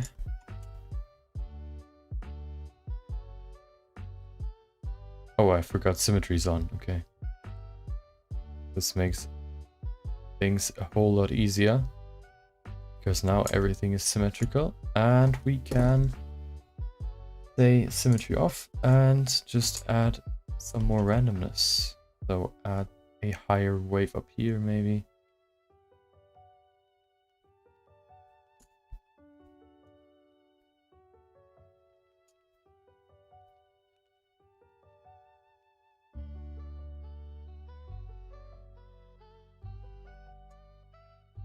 Like that. That should be good. Now we switch back to object mode, of course, to material preview. We can now use this map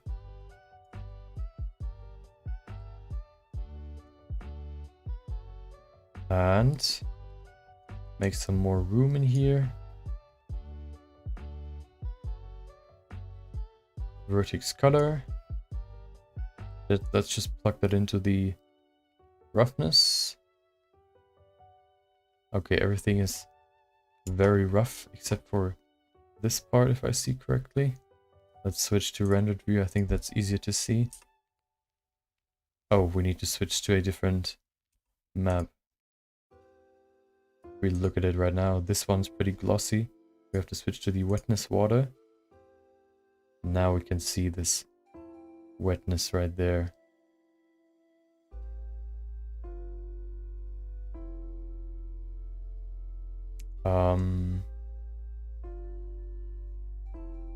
I think we could blur it out a little bit and smear it. I think that'll add some more realism. So let's go back into it. Vertex paint. Just blurring it out a little bit will help.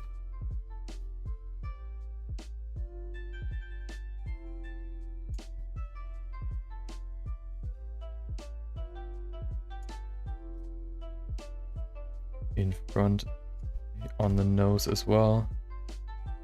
Not everywhere. Some sharp edges can stay.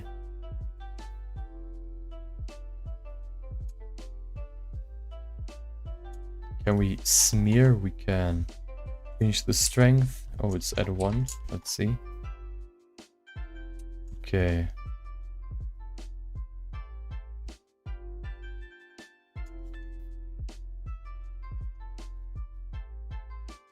I don't think that'll add too much So let's keep it like that. Go back to object mode, go back to material preview to see. Okay. We then have to change the overall roughness. Right now it's pretty high. We could of course do that in here by just using a color ramp. And say white will be more like a 0.5. Now it's pretty wet. We could also put that to 0.75. That's more like it. But I want to make the nose more wet and the cheeks, maybe the forehead, than for example this region here.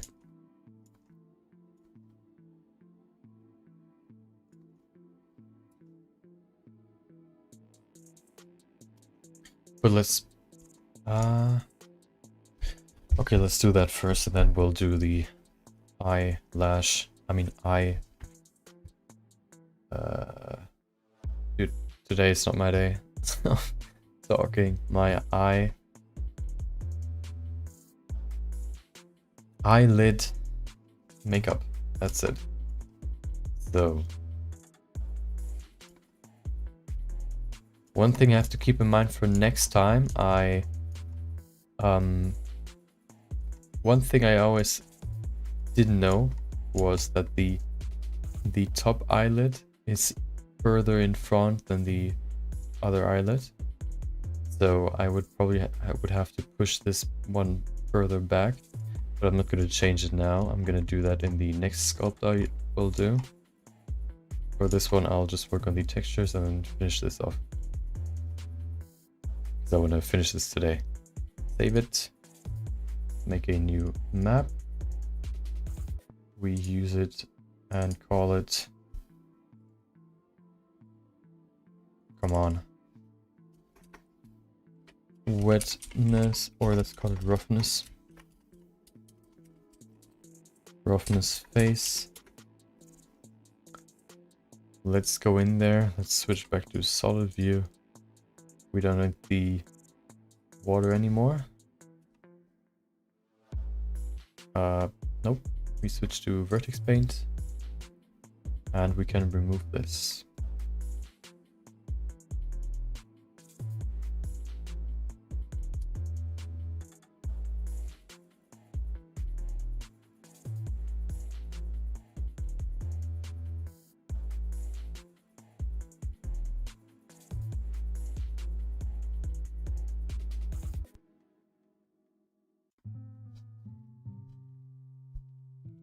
I think I've made a playlist with all the Harris Heller songs, and I think it's like 3.5 hours long. So that, in theory, that would mean that we should always have different music in the stream, because I put it on random, and once it's done with all of them, it'll loop. So we should always have a nice collection of different music or different songs.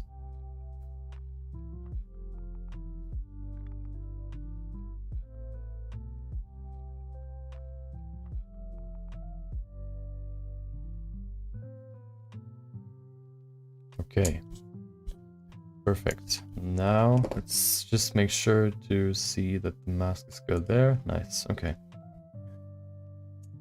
Now let's work on the wetness of the face. So the wettest part is the nose. Nose bridge maybe a little bit over here. Of course the eye, the inside of the eyelids. So let's begin with that. We can go in here and maybe change the strength to more like a 0.25. Actually, let's change it to a 1 for the eyes. Let's remove those real quick. The eyeballs, so we can see what we're doing.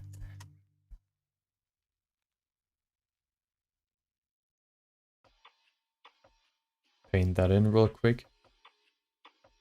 And then we can make the more nuanced parts. Not everything is so clean and reflective as the, or wet as the eyes.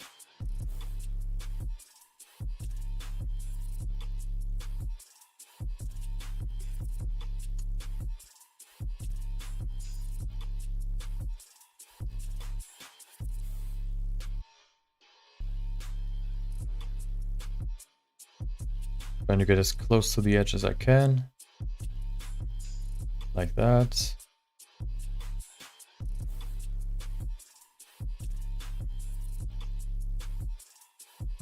And I think the bottom part should be good. Let's fill out the top part and then maybe blur it out a little bit. We can do that at the end.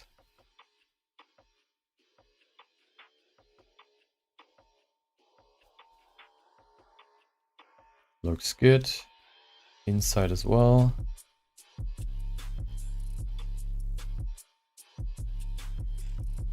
Okay.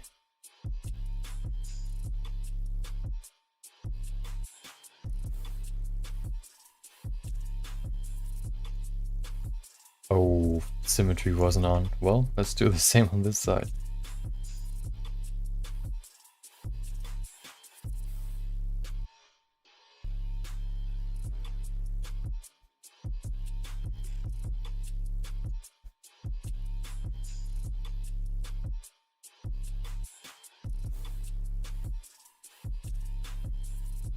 Once this is done, we're going to go into the more detailed parts.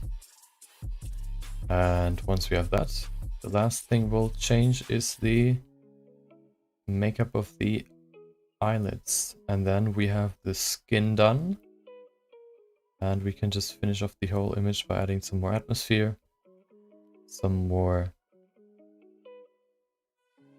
stuff to the scene, just some more details, and then go into post-production and finish the image.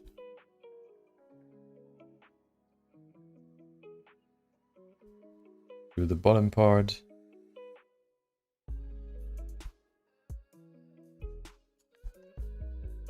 So I think it's at this point I've reached the point I wanted to hit, which is that I have my graphics and all that pretty much set up.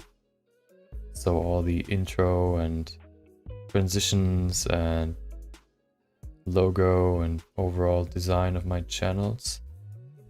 So now I can focus on content and improving on that. Because the first 1 or 2 weekends, it was more like I wanted to finish my designs, or my, what do you call it? My channel design, wanted to finish that. And I didn't really have that much time for cutting any videos. But now that I have the weekend fully, that I can devote my weekend fully to the videos, I should also have more time for other stuff. Like, I don't know, playing games or doing something else. One of my other hobbies. Let's put that strength to 0.25 and let's do it.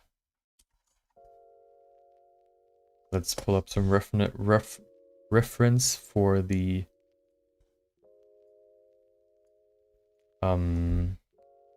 wetness. I should have a nice skin property depiction of roughness or wetness. Let's see. This one's nope. It should be at the bottom. You can't see what I'm doing. It's just an article I'm looking at right now. Okay, let's see. Oxygen. Nope. Oh, we probably also have to add some subsurface scattering. Concentration of melanin. Color. Okay. I should have another one. This one. Just pulling up some reference right now to see the wetness. Roughness right there. Just a small image, that's really what I'm looking for. Come on. Come on. Give me a good image. Head shading, please. Please. I think this is the one. So subsurface scattering. Yeah. Right there. Roughness. Okay. This is the... Is that the roughness? No, that's subsurface scattering. Specularity, okay. Lighting. Wait, there's no... Okay, well then let's use the specularity. Save that in there and pull it up. Not pull it down, we pull it up. Right there. There it is.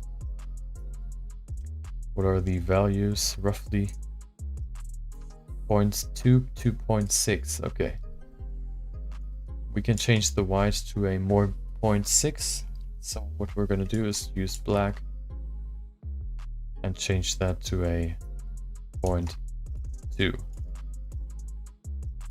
So let's grab that. Let's see if the strength lower. It is. We could probably work with full strength. Could we? No, we can't. Let's put that to 0.6. Oh, actually, let's put that 0.3. Okay, now we can work with this. Let's do the main shapes first. So go in here. Of course, we need symmetry to make it easier on ourselves. Symmetry right there. Okay. Making it pretty rough in the beginning.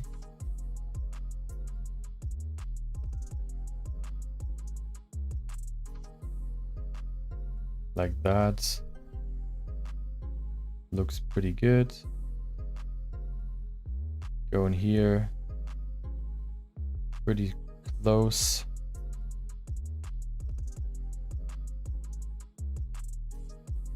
The cheekbone as well. Or the cheeks overall. Going back to the middle. To the bridge of the nose. And then down here.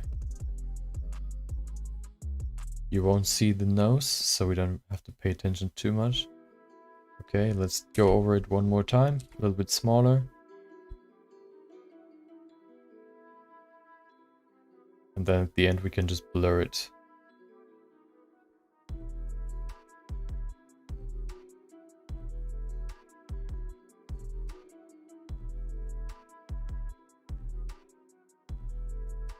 Okay. Almost done. Put some more in the nose. Tip of the nose. Pretty oily. For most people at least. Definitely for me. My nose is pretty oily. Also my forehead. Pretty shiny. That's probably just because of my lacking skincare. Yeah. Okay, that looks good. Okay, now we can just use the blur tool. Blur it out. To remove these sharp edges. Make it a nice transition.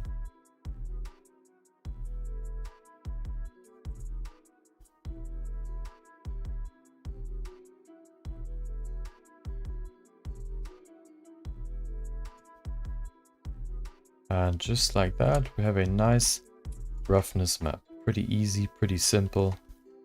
Nothing too special.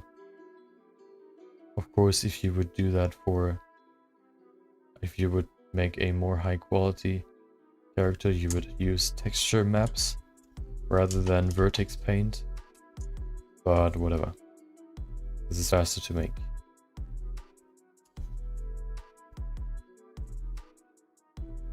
Put some blur in here as well.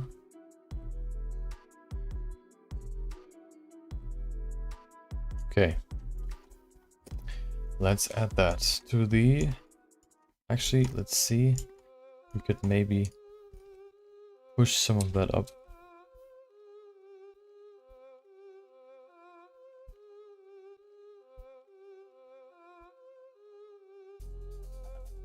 To add some more wetness to the... or glossiness to the forehead. That should be good. That should be enough. Go back to object mode. Switch to the material preview. What we can do now is copy that or duplicate it. Switch to the roughness face. We take that, push it to the side. We then go in here. Say white. Then we use this vertex color, which looks like this.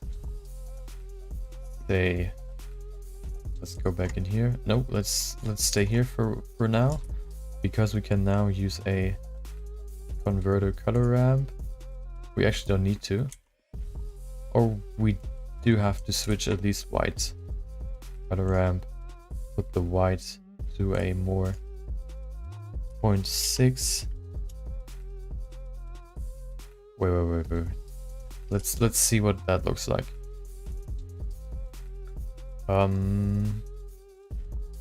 We then use mix RGB to mix these two colors. Plug that in, or see what that looks like. We then can switch it to multiply, and that should be correct. Fully? Yep. Okay, let's see. Plug that into the roughness. Plug that in. Okay. Let's change the values some more. Let's see what happens if we change this to a more whitish. That looks better. Like that. Okay. Maybe even some more. Okay, that looks pretty good. Now you can see the eyes are pretty glossy. Lips, we don't need to change those. What we'll do is make another mask for the eyelashes up there. We can do that now, because we're going to add a second shader. Let's say first, and then we add that. So we go to object mode, solid. We can add the eyes back in. And go in here, make another vertex color, call that eyelash, just make up mask, and let's go. Switch to vertex paint, remove everything by just painting over with white. Change the strength, go over everything, because we only want to have this shader on the top eyelid.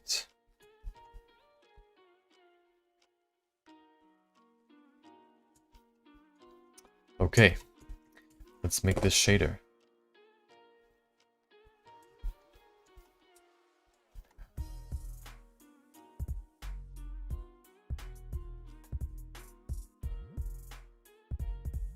Fill out this eyelid, maybe to up to here.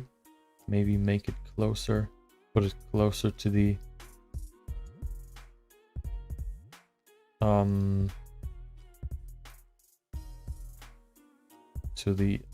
end of the eyelid. To the open part, basically. Like that. And then in here we can go like go like this. Okay. we can then blur it out so it looks better.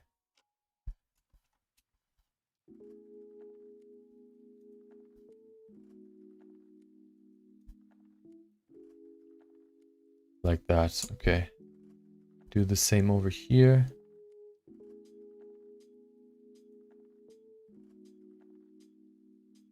And that should be good. Okay, now we can use this. Go back to object mode and to the material preview. Save it. Just to be sure. Duplicate this vertex color. Change it to the rough makeup mask. Use a shader mix shader. Put that in there. Use the color input. Nice. Just to make it easier, we're gonna invert this color. Okay. Now we use another principled BUSDF. Principled, not volume. Principled BSDF. Put that in there. And I think I saved the exact look I want to have. Let's see if we can get this line over this white line. So what we have to do is use this, what is it, eyelash extension. Let's see, we have to combine those two. What does that look like? Okay. We can use a color mix RGB. Plug this in here for the first color. Plug that in there. And now we can say multiply. There you go. Easy. Easy peasy. Now we can plug that in there. In there. And there you go. We still have our eyeliner. Eyeliner, that's it. Okay, now we can work with this. Let's see if I saved my node setup for this shader. Maybe on Pinterest, let's see. Of course, I need to use this one right there. You can't see it, of course, but I'll make it quick. It's supposed to look like similar to car paint, this metallic look, where you get this star-like glittering in the shader. Let's see, which one was it? Not inspiration, guides, tutorials. There it is. There it is. Okay, let me pull it up. Oh, come on. Ah, you can't really see it that well. I think it should work. Save it. Pull it up. And you'll see it in a second. Right there. Okay. So, first things first. We go from right to left. Which means first thing we'll need is we remove this. Get some more space in here, because we need it. Use a mix shader first. Then layer weight. Shader. Wait, let me see. So I don't want to get this glossiness necessarily. I just want to get this glitter effect in there. So let's see where the glossiness comes in. I think it's in here. We put in the glossy effect, and there's another glossy. I think the easiest. Oh, actually.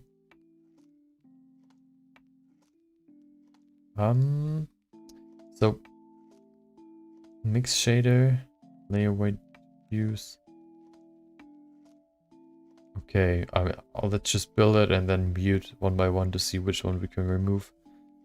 So we use the layer weight, put that to 0.7. Plug that in. Spacing in here. Also use another mix shader. 0.5 can stay. We use, the music is quite fitting, another mix shader. Then next up, glossy. Let's grab that and pull that down. Shader glossy. Use this glossy, put that at, what is that? 0.005. Plug that in there. Also, another glossy. 0.065. Looks like it. 0.65. Put this one in there. This one in here.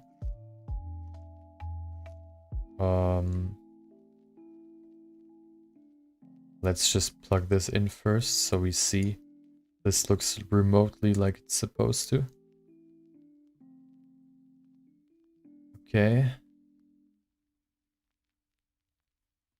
Now we need this. Plug that in there. 0.75. We use this. Plug it in there.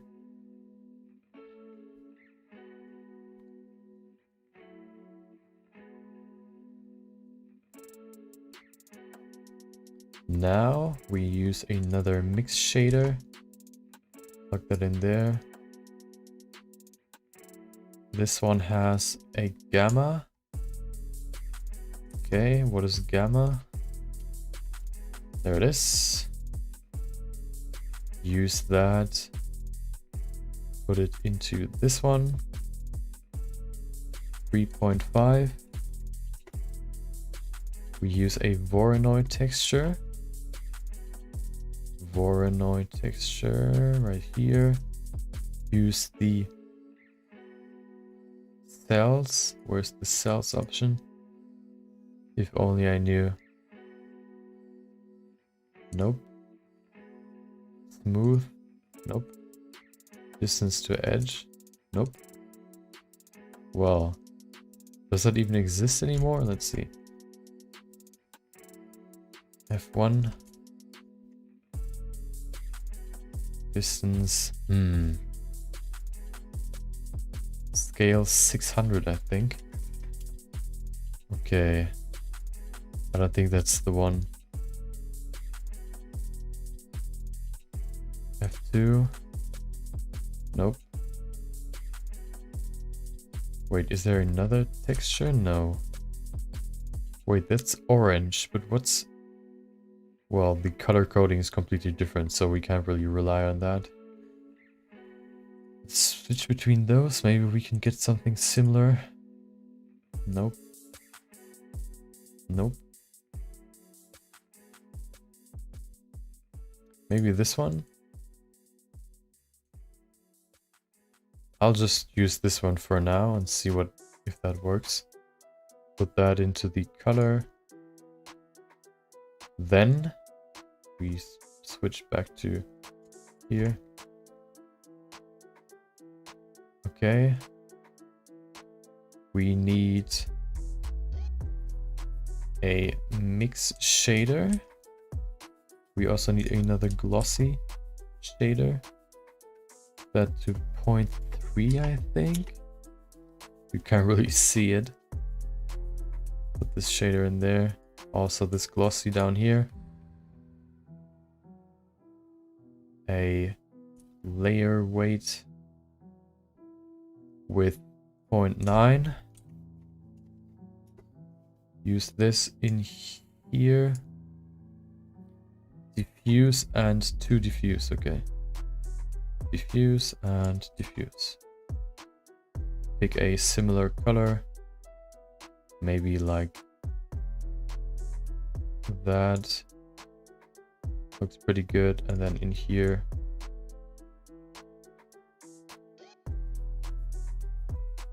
something like that. Okay, we put that in here. And we should have a similar look, hopefully. calculating. Well, it looks completely different. Let's see. Roughness to 1. Roughness to 1. Any other changes? Nope.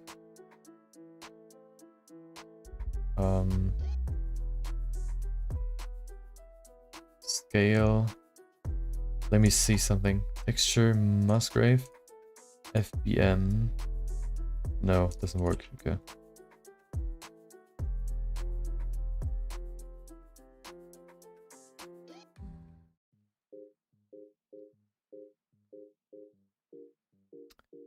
There's nothing you see in here. What is that? F1. Let's go back. Okay.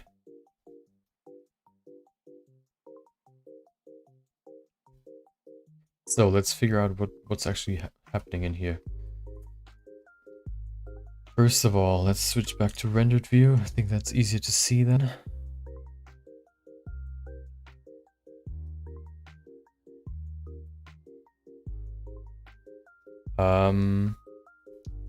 I have never used a different 3D texture. Sorry for replying so late. I think I was pretty kind of concentrated right now. I didn't really pay attention to it.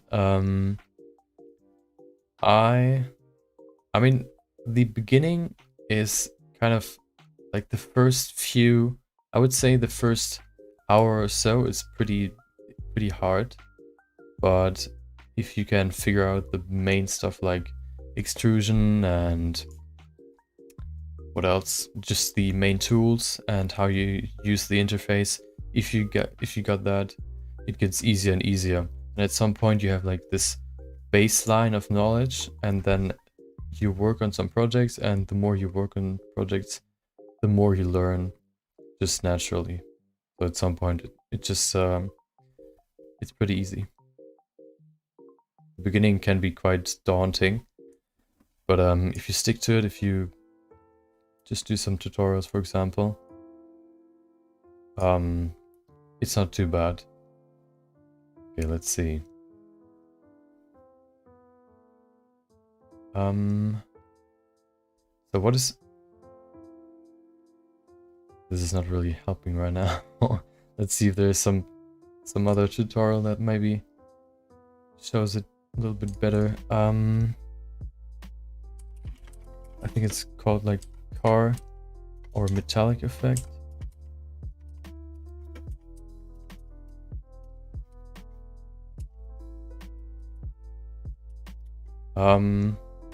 I will probably at some point look into ZBrush,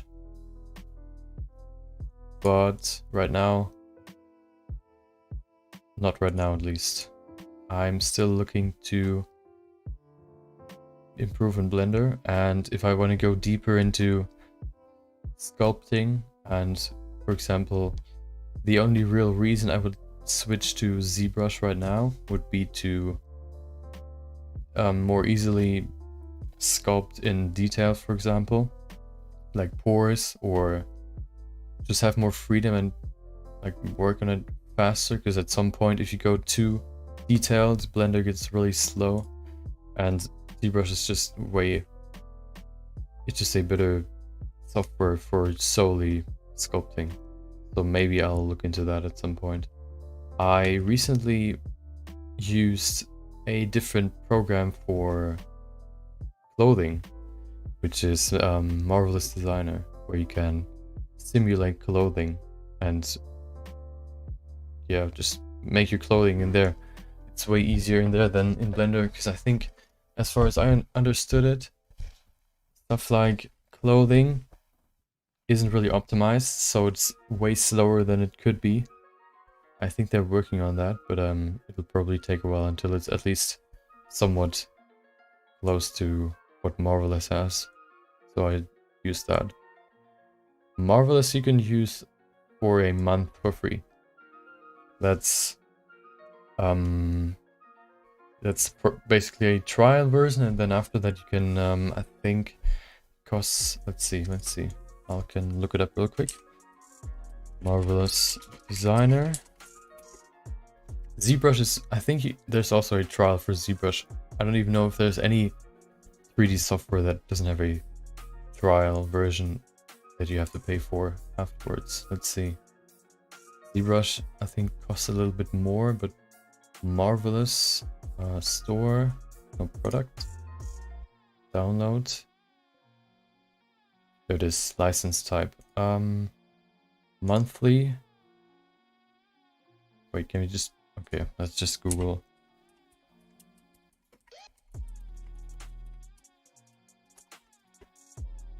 Marvelous Designer.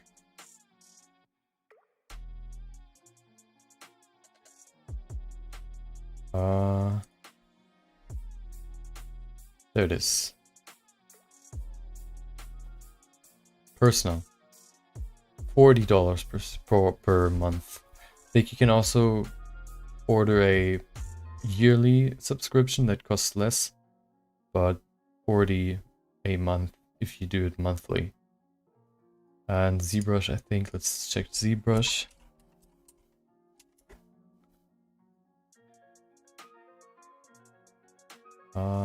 Software, get ZBrush. There's, I think in ZBrush you have even a free version that just has less functions, or yeah, you can still sculpt and all that, but it's just a reduced version with less, with not every feature that there is in the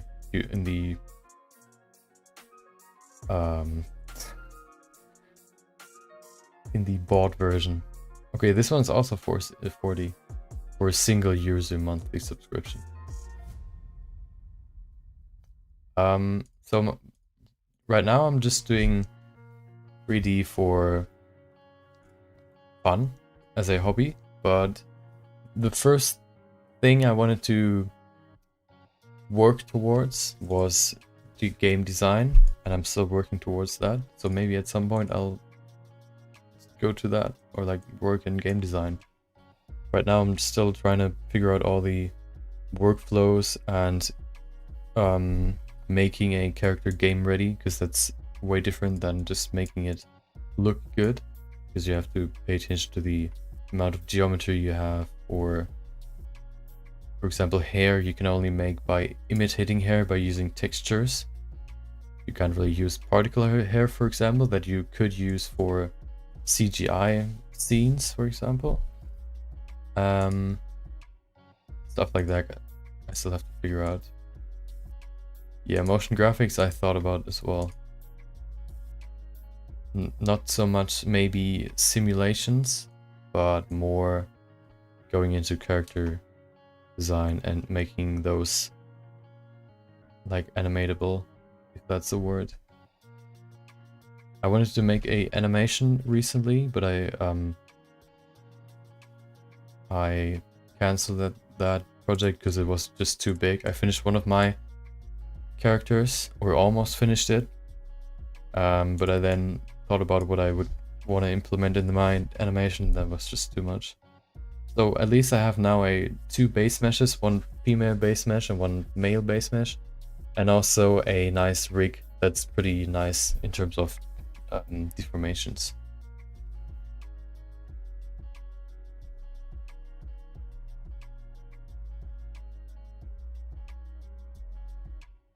Let's see, metallic, not metallic. Car paint. Shader. There it is. Or is it? Wait, let's see. Oh, no. No, not really. Let's just see if we can figure it out ourselves.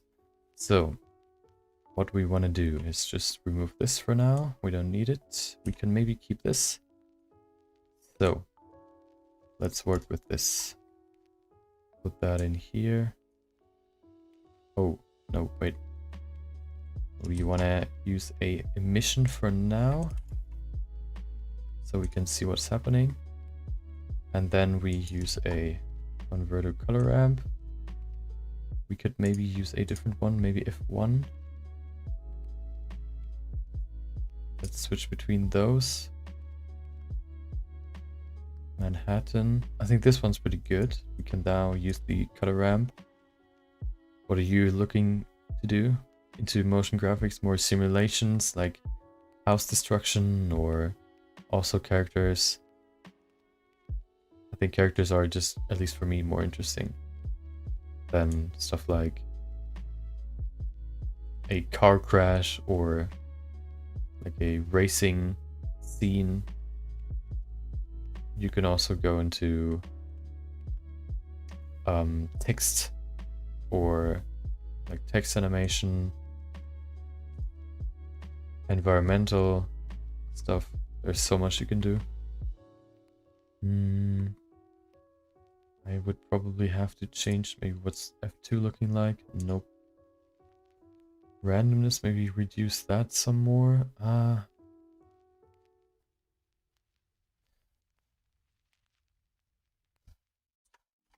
Increase the scale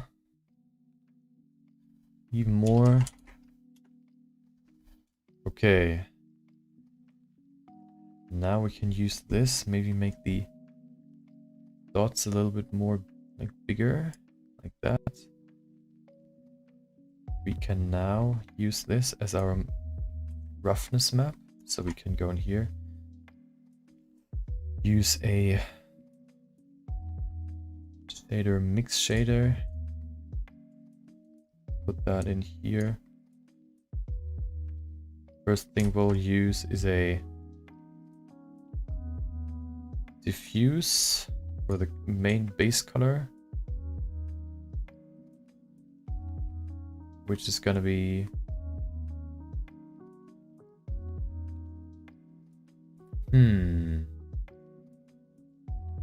okay, this is gonna be more like a bluish color, maybe a purple, like that, darker.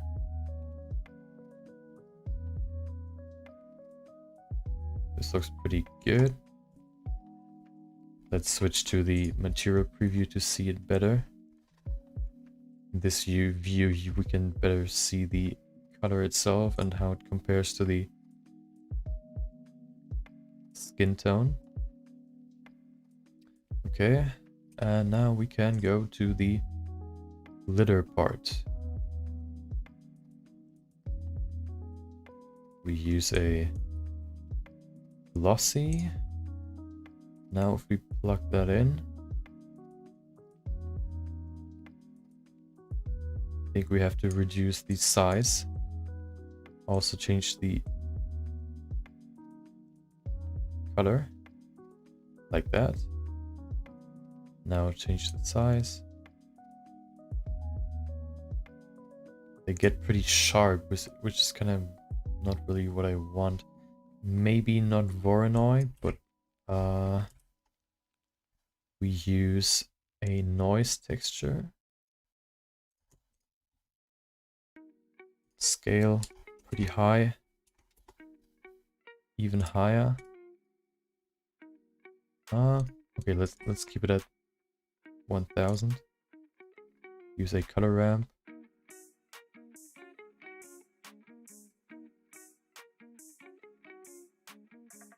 Okay. Detail pretty low. Oh, no, pretty high actually. Okay. Make the darks darker.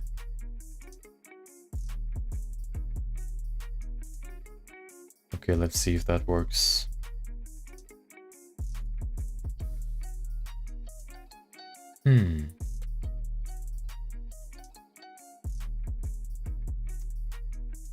That's not really what I'm looking for. Maybe even higher, 2000.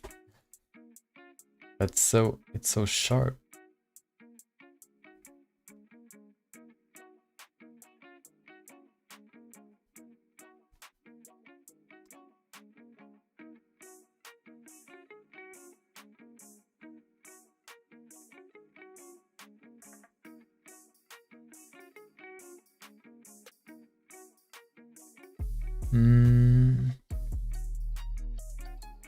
Maybe the glossy can be more like a 0.25 maybe. Maybe even a 0. Okay, no, that's not really what I'm looking for. So we can keep it like that maybe.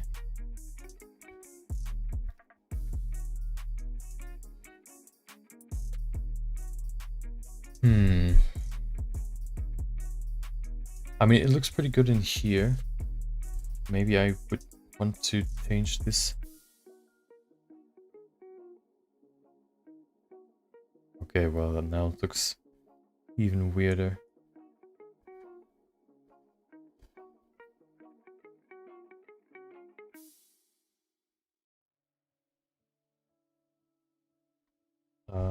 Roughness can be at 1 for the diffuse color.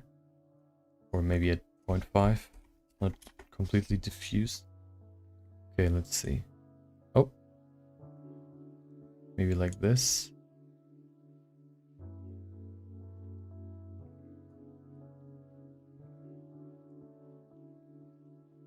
More like that, maybe. This looks pretty good. Let's see it in rendered view.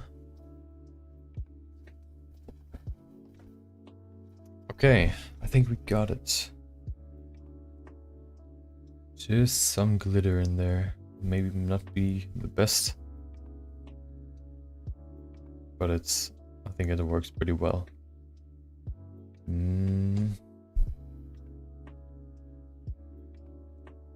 Yeah, okay.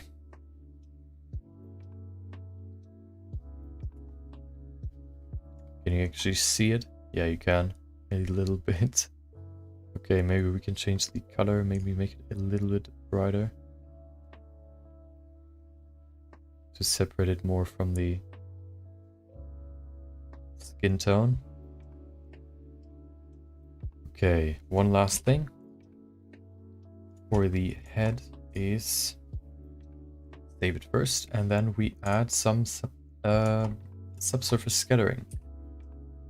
So we make another vertex color layer.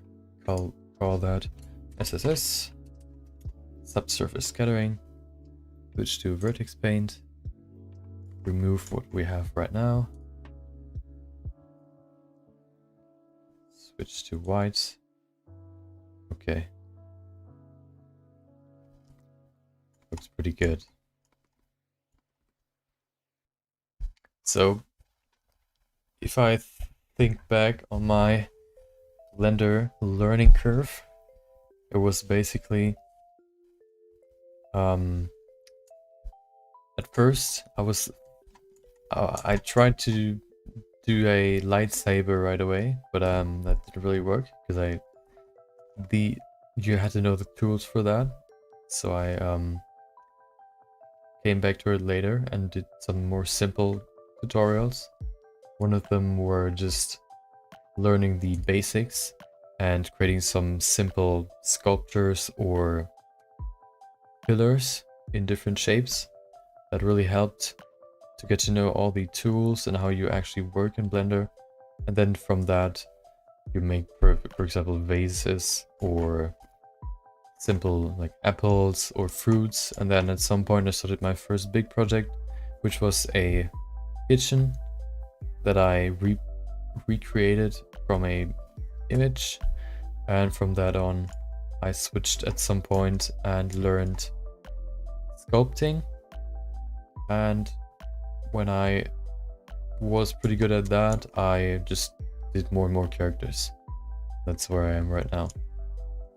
Now I recently learned using or simulating clothing or making clothing 3D for 3D characters, and also animating or rigging characters.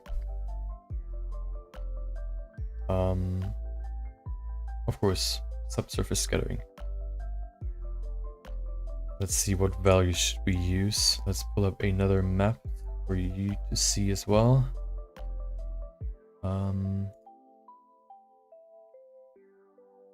Can we pull it up, or is it gone? I mean, we can go in here again. There it is. Photorealistic head. Where's the subsurface scattering map? There it is.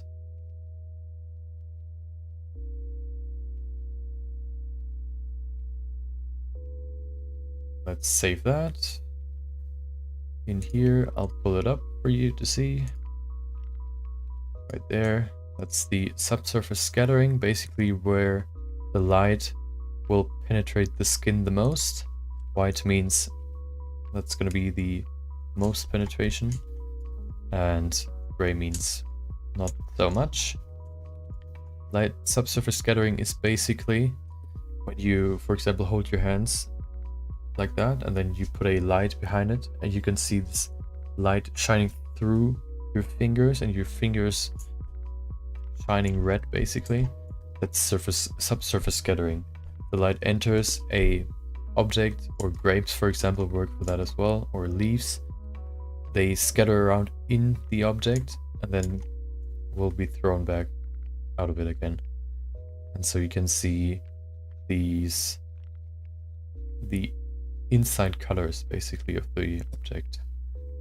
So what we will do is go in here, and we can just work with black and white.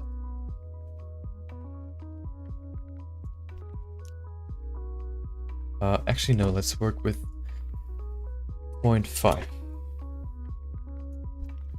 Biggest areas for subsurface scattering are the ears, also the lips, the nose, and the eyelids, as you can see in the image. That really helps convey or make a character look realistic. Let's put that to 0.5 for now.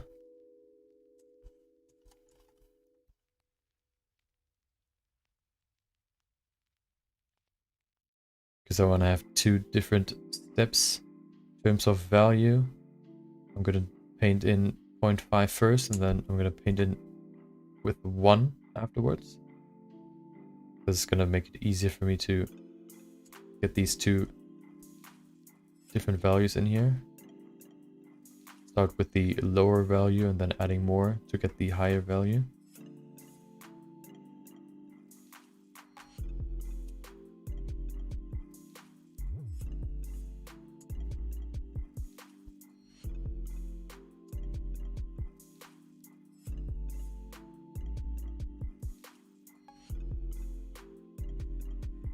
One thing I recently thought about was actually the Blender learning curve.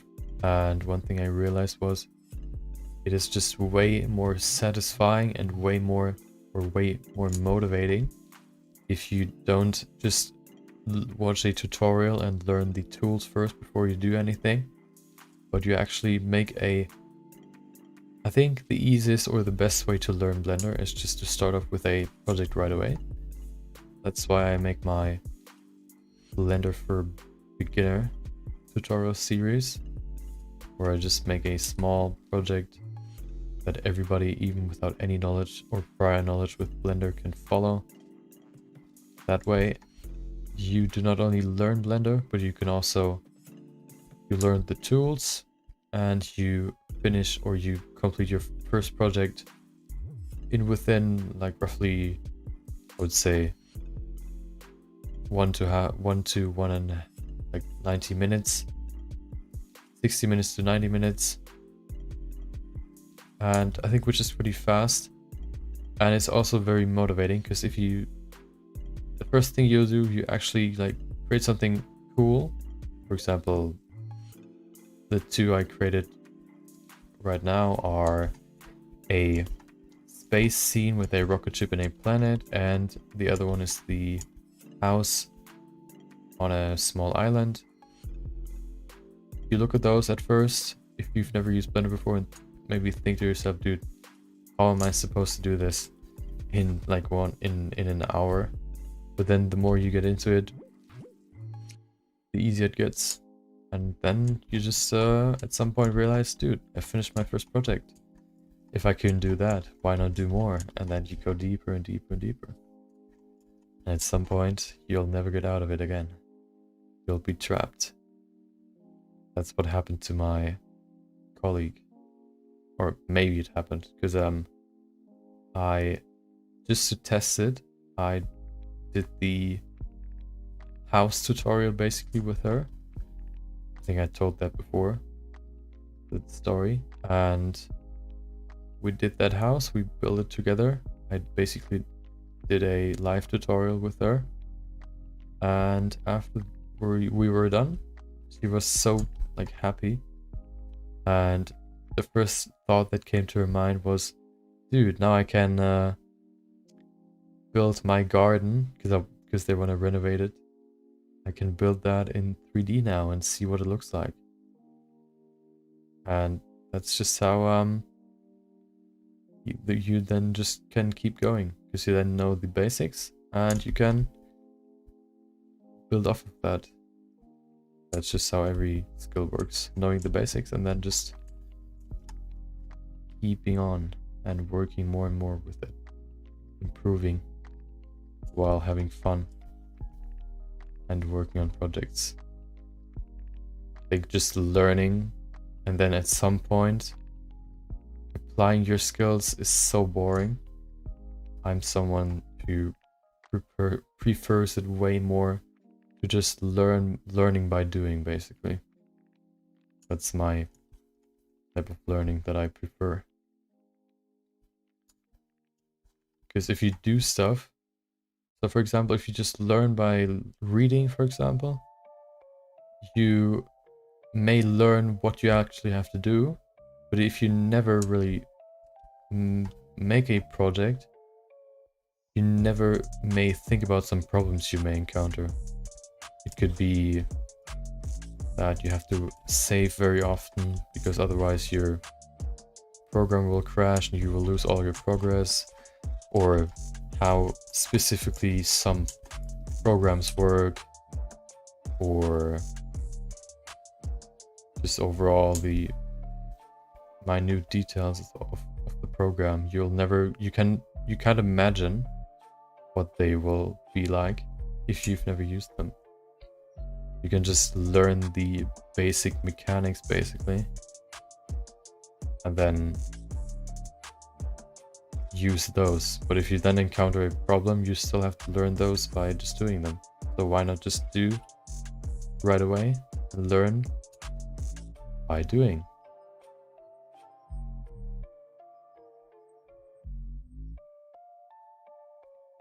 These parts, the nose, eyelids, and ears, are just so filled with subsurface scattering because there's no real bone that could absorb that light, which means you could probably stop right around here for the nose and then smooth it out, because right here the skull, the nose, the skull, like the nose part of the skull goes roughly to here and then goes down, and you have this hole in the middle that you probably know from skulls if you look at them, which means if we cut it right there, this part in the front right here is all just flesh and no bones, which means there's a lot of scattering because the light could just enter and there's nothing absorbing this light.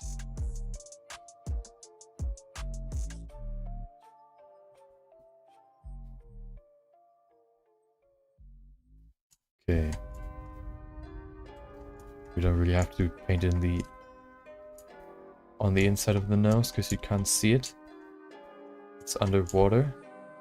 One more thing, maybe go in here, make a small line.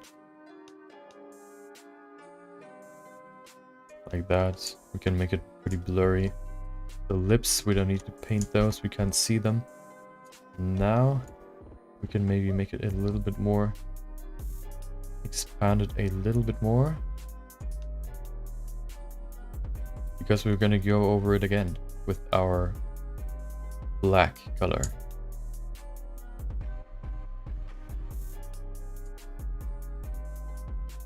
While listening to this insane rap beat. Nice trap. Okay. Now let's switch to the... Oh, actually we have to hit in here some more.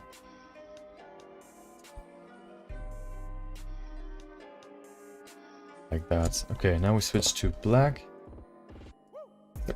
And go in here.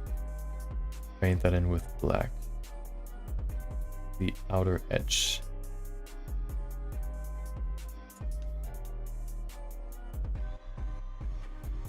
Like that.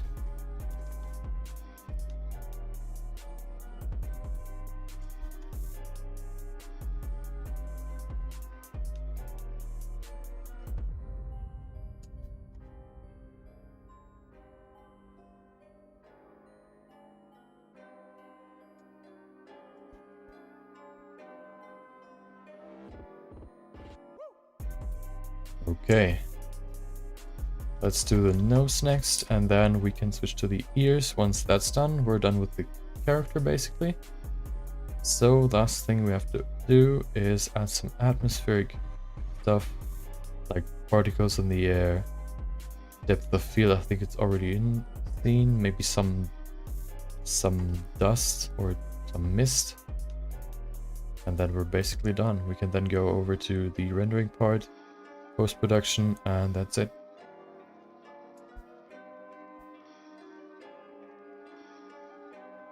Pretty good timing. Nice. Ears, and then we're done with this.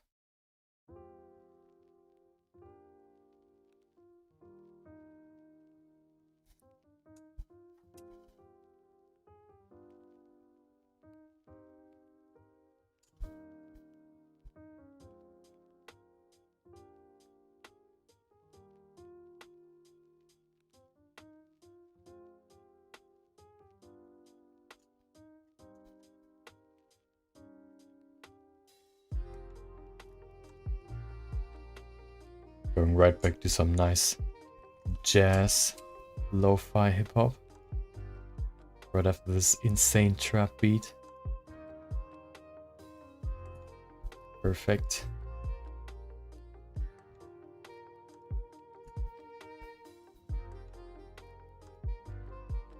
After we've slain some bars, we go back to sipping some coffee while writing some stuff.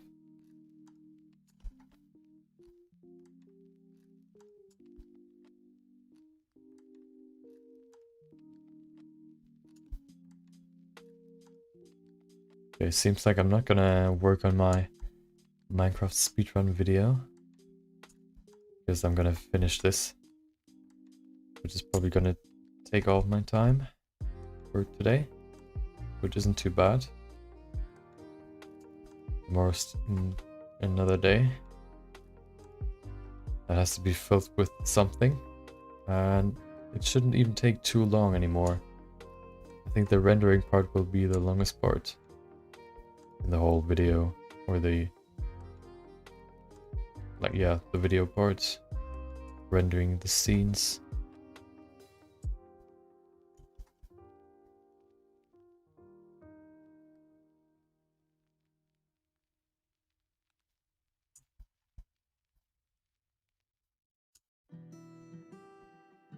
Okay, almost done. Few more lines in here, and that's about it. Let's check the other side. Looks good. Let's blur it now. Full strength. Go in here first.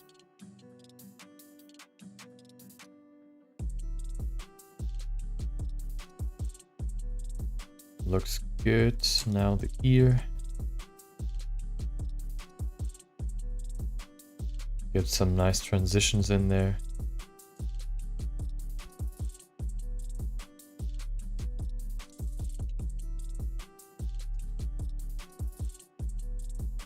Remove all the sharp edges. There are no sharp edges in the face, at least in terms of subsurface scattering or maps overall.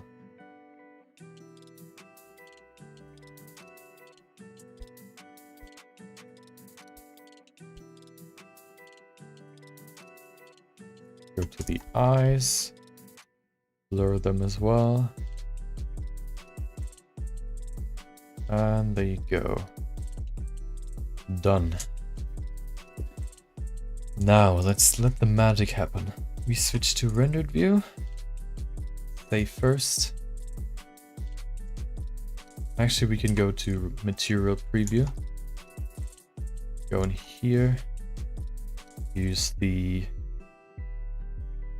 Oh, we can use this. Okay, let's make some space here. We need to get into this subsurface socket. So we push that higher. We have some more space. Maybe layout reroute. Put that over there.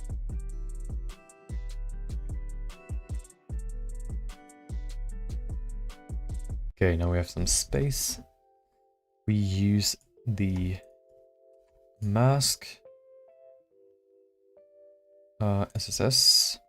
We need a color ramp. We need to change the values. Let's see what values. Maybe 0.3 to 0.6. So we can say 0.6 in here. You can define the range basically with this color range. 0.3. And now we can plug that in to the subsurface. Okay. Looks kind of weird in here. I think that's because we have to invert it. Now it should look better. Also, to make it look even better, we have to change the color. Or like a red. Dark red. Like that. Look at that. Now if we switch to rendered view.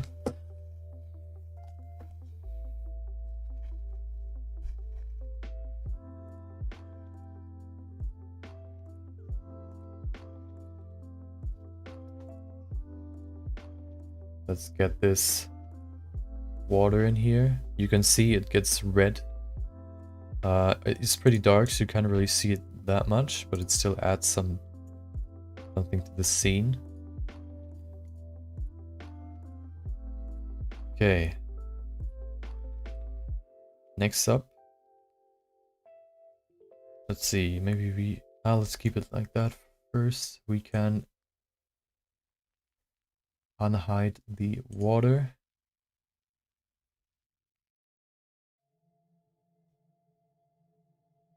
We should probably also change this. We should use the we should change this specularity a little bit. What I'll change is what you can see in here. Oh, let's go to solid view. Change hide the water again. Actually, material preview. You can see the specularity. I've decreased it in here, but what I want to do is I want to increase it where the water is, or where the roughness is, where the roughness map. This one basically is. So this should be added to the specularity map. So what I'll do is use a mix RGB, put that in there.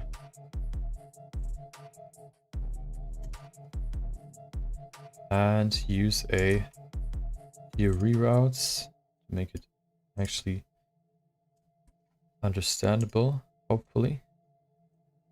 Like that. There you go. Multiply. Like that. Wait. It has to be the opposite, right? So we have to invert that. We can pull this back. Maybe use another reroute just to be completely clear. And invert this path. Wait, that's not really what I wanted. Let's see what it looks like. Like this.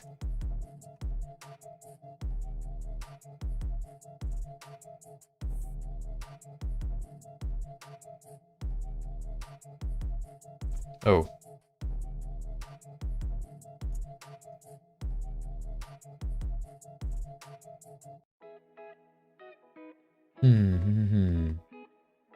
Roughness looks good. Let's see. Wait, let's see if that... Okay, black is 0. Let's see what we need. Do we need black or white? Specularity at 0. No reflections. 1 full reflection. Okay. So we need a... Let's put that... No, let's keep it at 1 first. Now, let's look at that. We need this at white. So we can just not multiply, but add. They invert. Aha. Okay, this should work. Let's see.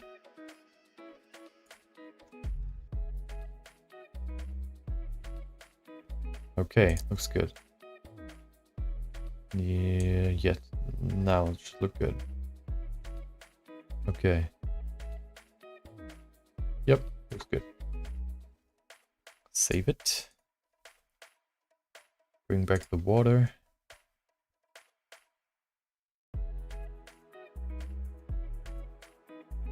Okay. Bring back the, let's say first, just to be completely sure. Bring back the hair. Need some hair. Okay.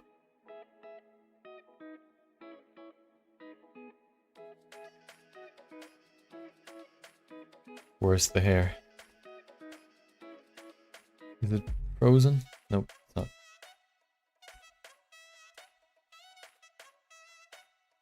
Okay. We need the eyelashes. Getting quite slow because there's so much to render.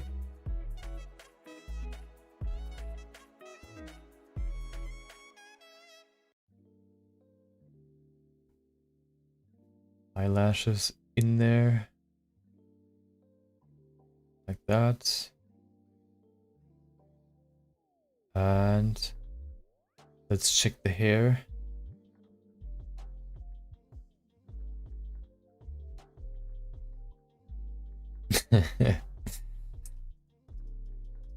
It always looks weird when you remove the head and not the eyes. Okay.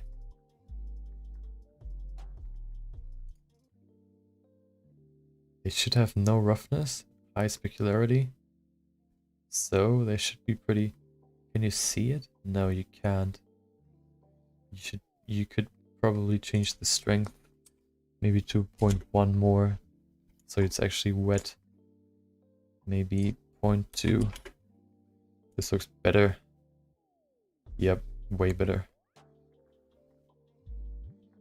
So if you increase the strength of a bump map, it'll also increase or add a second roughness to the whole image, because it imitates the same effect. Diffuse or roughness is basically just if light shines on an object, it gets thrown around in different directions if it has high roughness. This one has not really high roughness, but if we increase the strength of this bump map to 1, you can see there's no real reflection now.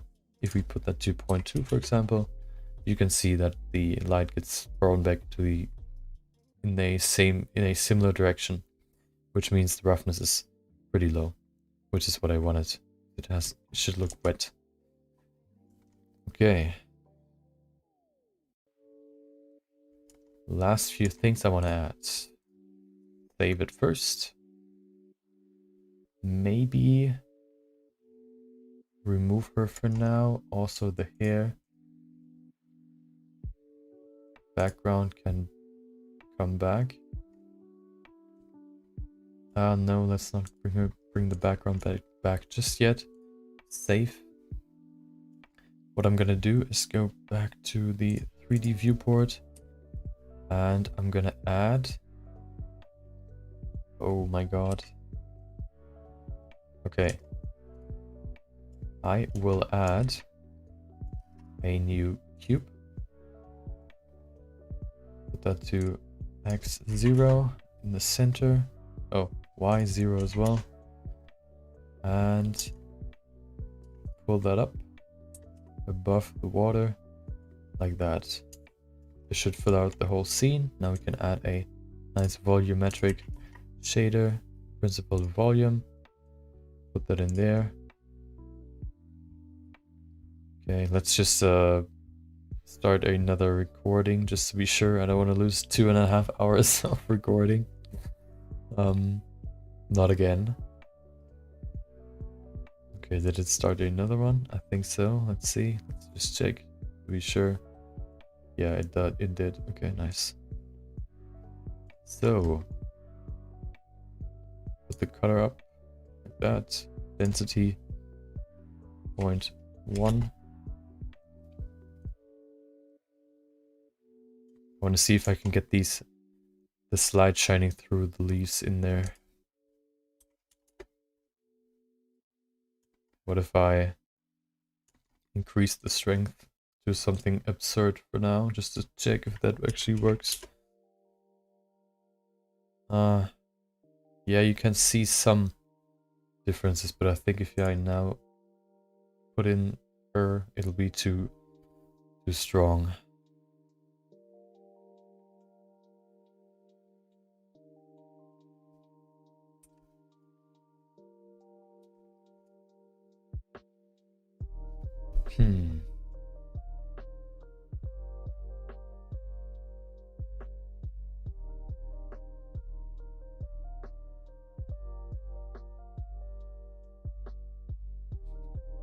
Okay, this is getting quite long. Taking quite a while to render. Even just the first frame. Or the first sample. Dude, why does it take so long? It's so crazy. Let's reduce something here. I don't know. Oh.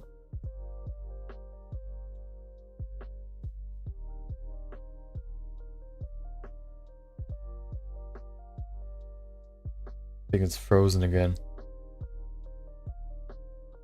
Please don't freeze on me again. Please. Just want to see my render. Oh, there you go. Why is it like black down there?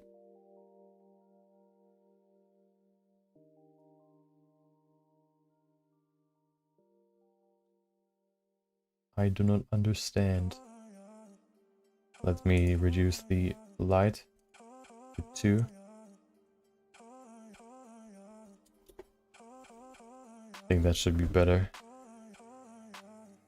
Okay, let's just add a few atmospheric stuff or one more thing into the scene, and then we should be good. What I'll add is, let's call that mist.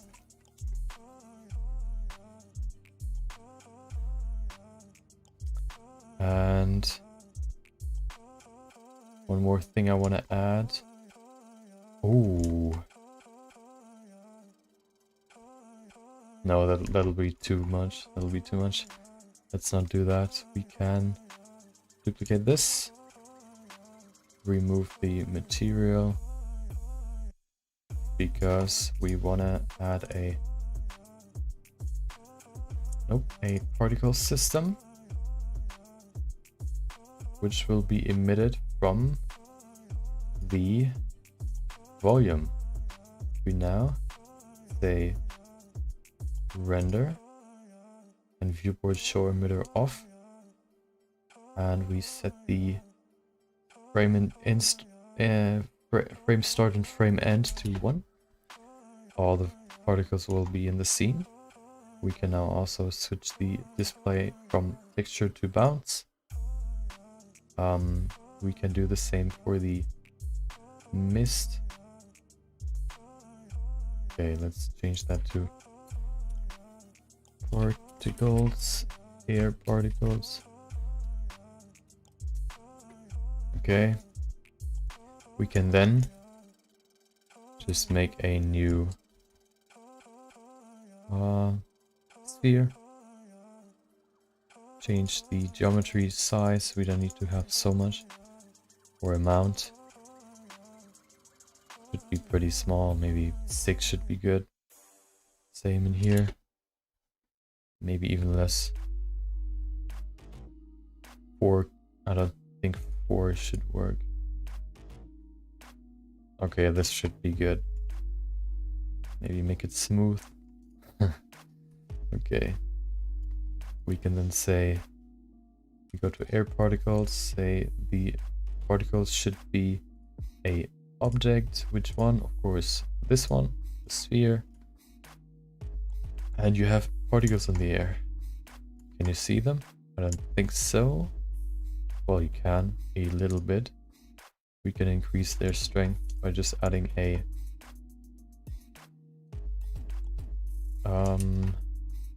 maybe a emission shader.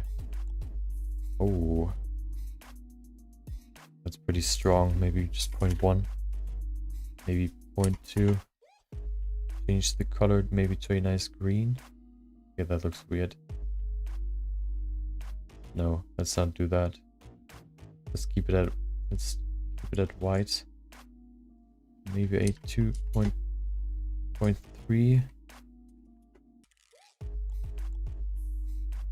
Okay. Let's change the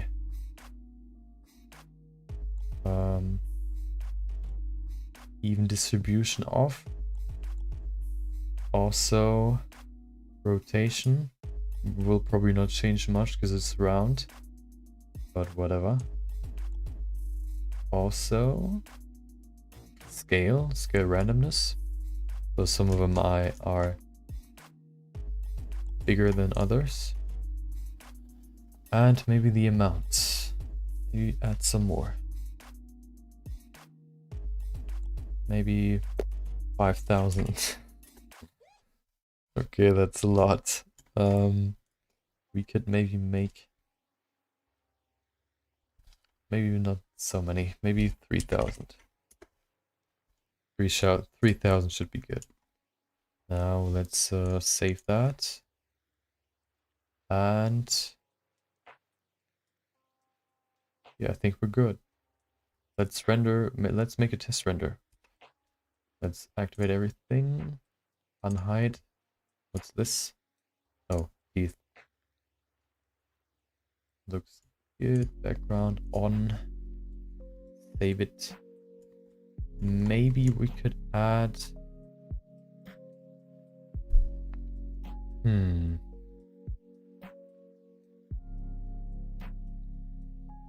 No, let's keep it like that for now. Let's make a test render. 50%. Okay. Render.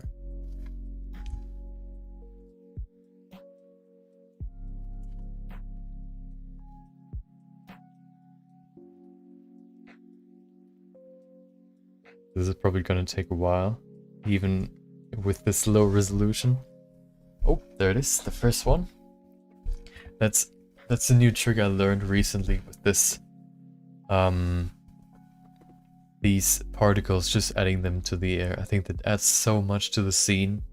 It doesn't look like it just adds so much, and just you don't even have to animate them or what do you call it? Why is it so dark down there? You don't have to simulate them, so you don't have to make a plane where they fall off of or down from. You can just make a cube and then let them spawn in there and then stay there. Question is, why is there this hard line there? What is in the way? Something has to be there, but I don't know what, because there's nothing That's not active. 3D viewport looks good. Wait, what is that? Why is there a cube? Uh, that's the water. What's that? Hello? Oh, background? Water. Well, yeah. No, what? But what's that? It's another water. So which one am I using? This one? Or the other one?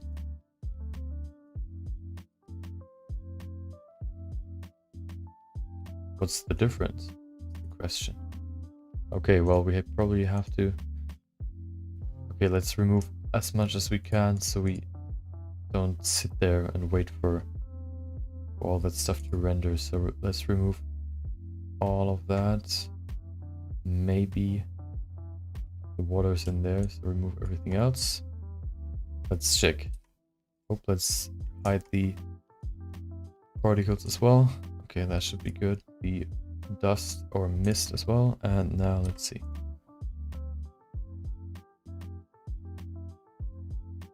Now it works. So if I now bring back the water...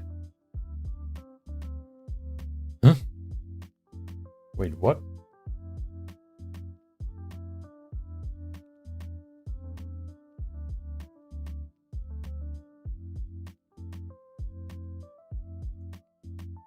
Wait a minute. What is happening here?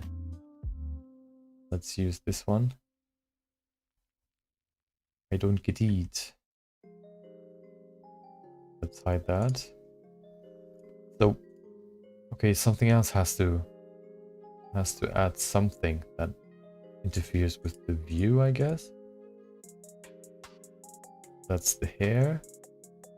What is that? Background. Cube.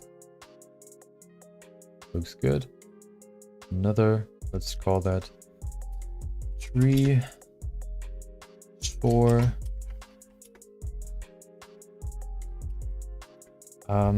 What else? Here. Plants, basically.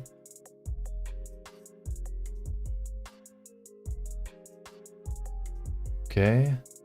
Air particles. That works as well. Oh, I want to change something with the particles.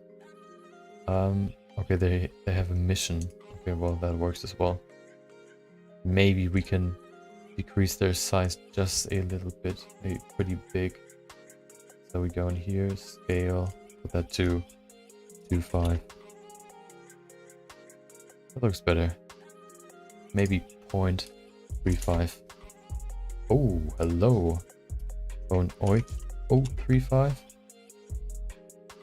Yep. Okay.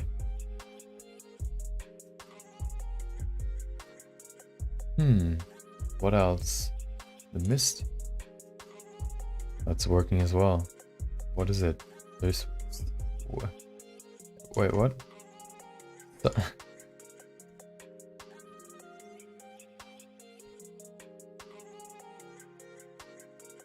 There has to be something. Can't be the water.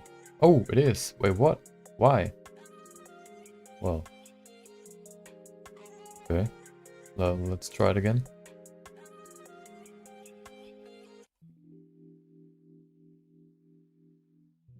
Go to image view. Let's render it again.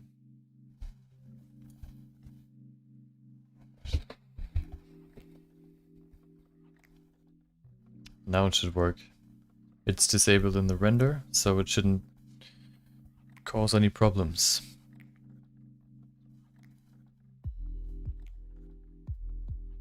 So one thing I may add in the end is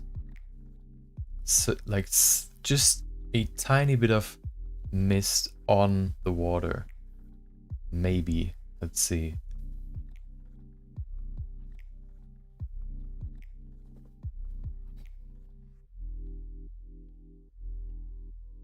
Now it works. Okay.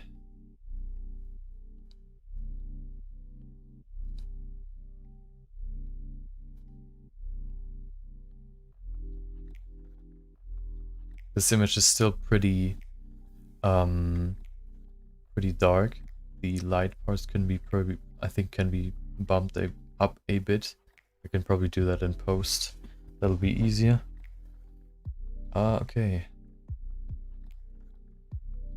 Let's see what it looks like in the compositor with the denoising. Okay. Of course, it's pretty washed out because we didn't have that many samples. Okay. Let's add some mist to the bottom. So all we have to leave, let's hide that for now. This one, the mist as well. All the background, except the water.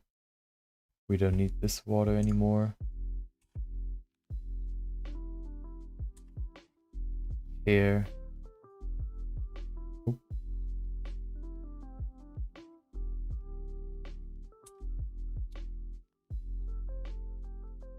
Okay. Okay. Her as well. The eyes. What is that? Oh, okay. Eye. Okay. Let's go back to the 3D viewport. We now have to save first. And now what I'll do is go in here, just make a new cube. Scale it down pretty low. Put that at 0, 0.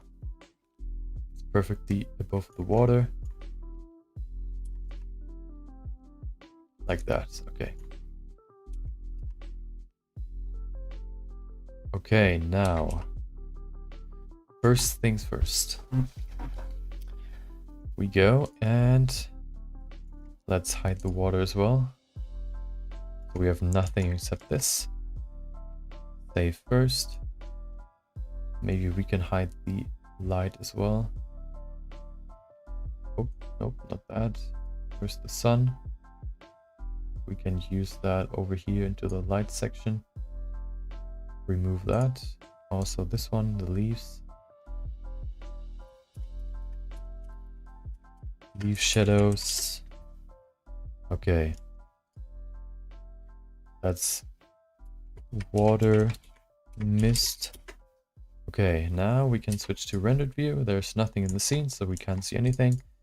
We have a new material to create, which is water, mist. We remove this and use the principal volume once again. Oh, there's still some teeth.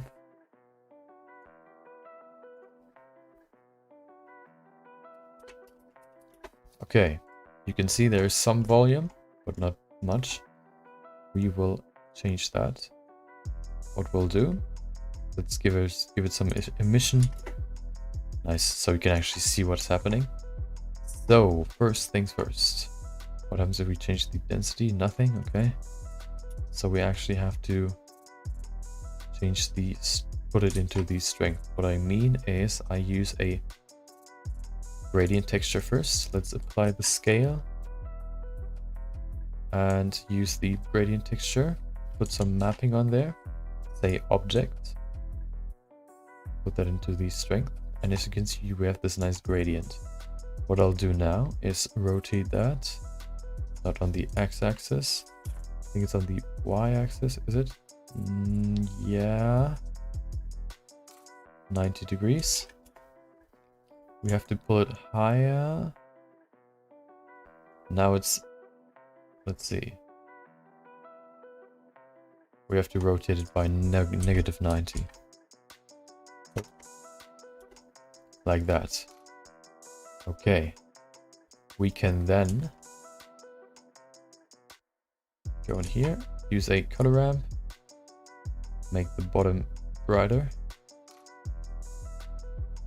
and top darker. Okay.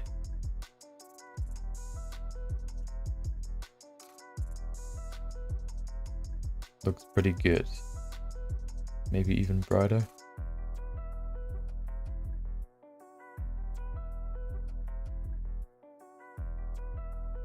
We just want a thin layer of dust. I mean, of some mist. Okay. Now we can use that and add a noise texture. If we plug that into the strength and change the scale, you can see some changes happening. We use a color ramp to make the changes more apparent. As you can see right there. Maybe add some distortion, not too much, maybe 1, could even be too much. 0.5, okay.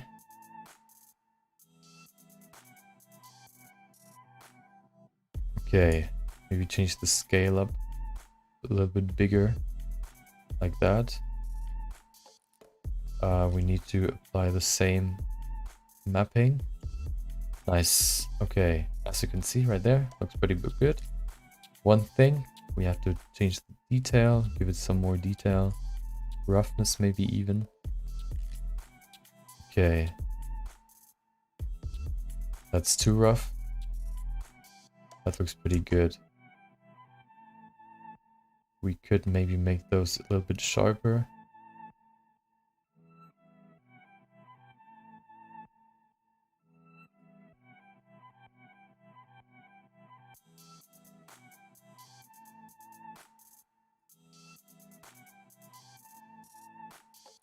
Adjust the volume a little bit more, like that. That looks pretty good.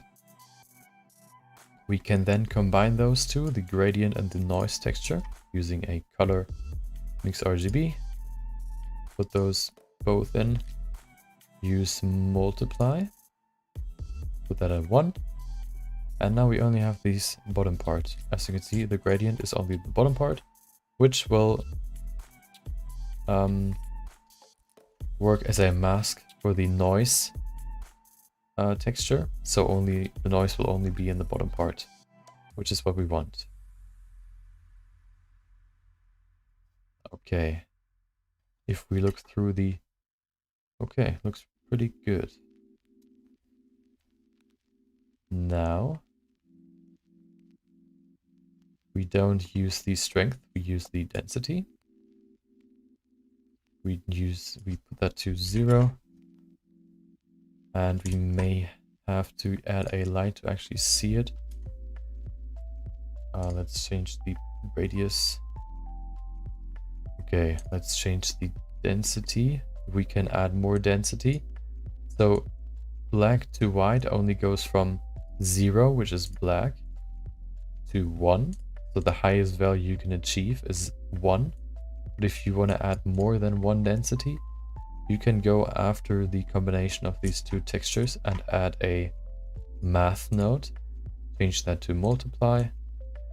Put that at, for example, 2, and you have more density. If you put that to 10, you have even more. So I think maybe 15 should be good.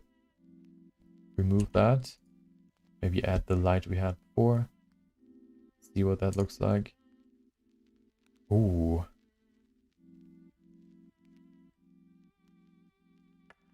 What if we change the color? No. Well, let's give it at 1. I mean 0. Anisotrophy, what does that do? Nothing good. Okay, well, looks pretty good, I think. So now if we add the water, you can see some mist above water. That may actually be too much. Let's see. Can I change the name, please? Save it one more time. And let's bring her back.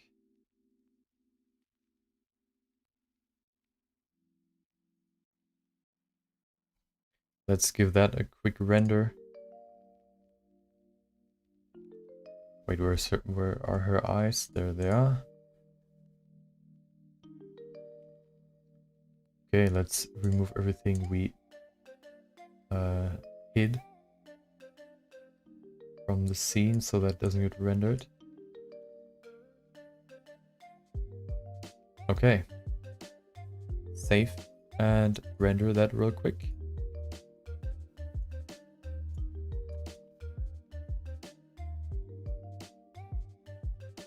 Let's check that out and see what it looks like. And I think this just adds a little bit more atmosphere to the whole image and just looks better. Combine that with the mist and the particles in the air and you have a nice atmosphere and natural look.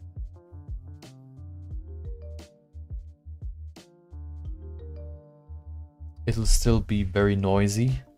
First of all, because we don't have that many samples. Also, because we will remove most of the noise with a denoiser node. That should happen automatically once this is done.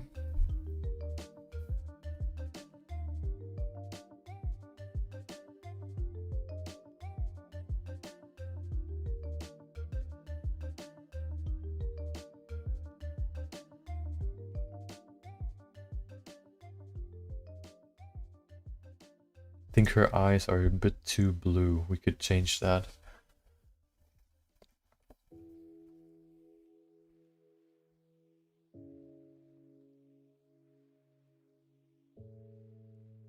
Come on, finish.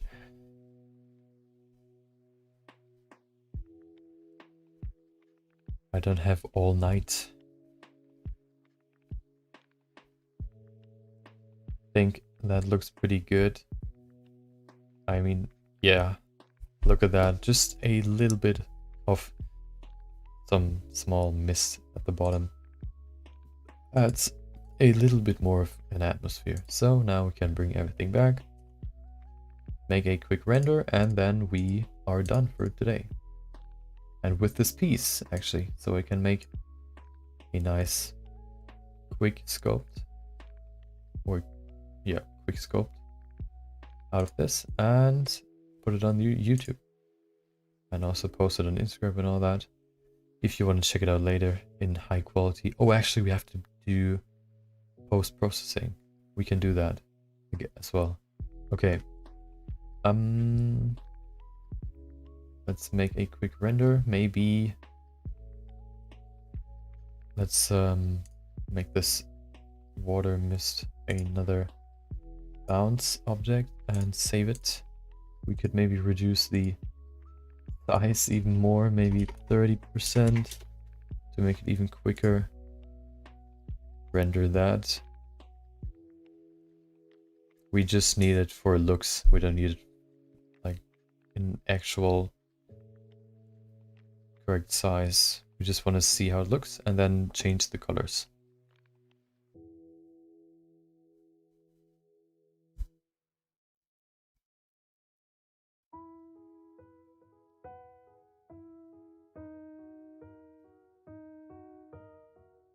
Biggest part still rendering. 6 seconds remaining, it says. I don't think that's correct. I do not think so, if I am honest. There it is. Hello. Let's change some stuff. So, compositor. Hello.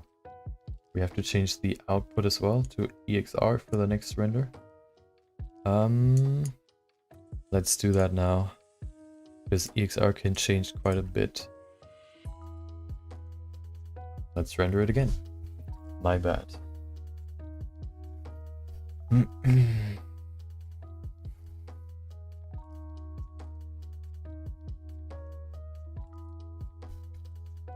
Still have to upload my quick sketch for today.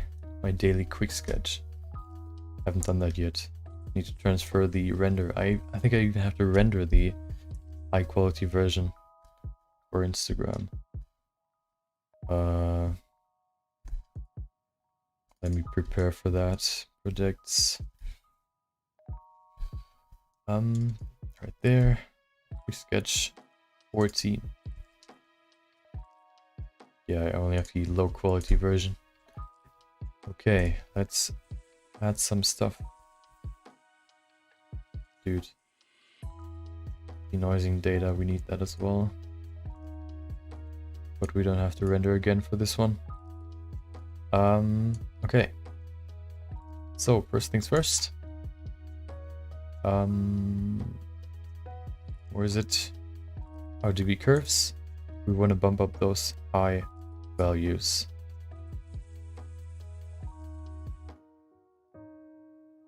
That does not work. That looks better.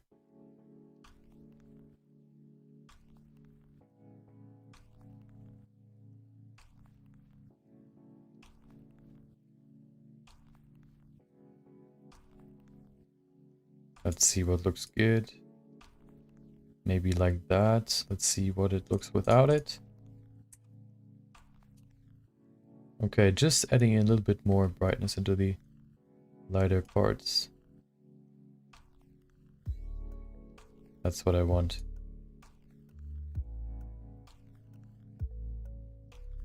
Okay.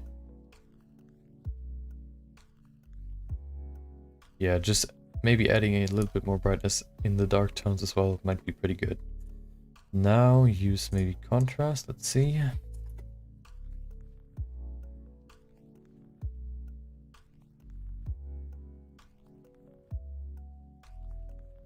Changes nothing, perfect. So we don't need that.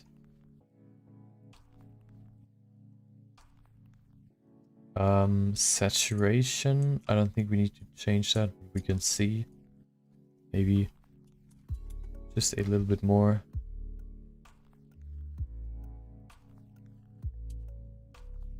Yeah. Doesn't hurt to have it in there. Okay. Next up. Filter, glare. Not streaks, but fog glow. Threshold, let's put that to 0.1 first. Oh, hello. Low. Nope. High. Okay. Mix. You can't change the intensity. Let's see what it looks like without. And with. Just adds a little bit more. Maybe medium is better. Okay. Next up. Let's change the shader real quick. I think we can add some more mist. I think it's still quite light. Can be denser. So we can put that to 20. That should be enough. Okay, next up.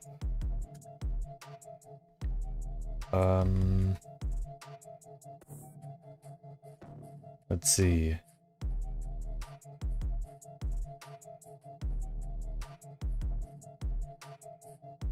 I don't know what it's called when you have this outside darkening effect. So we have where the edges are darker than the middle part. Let's see if I can find it real quick.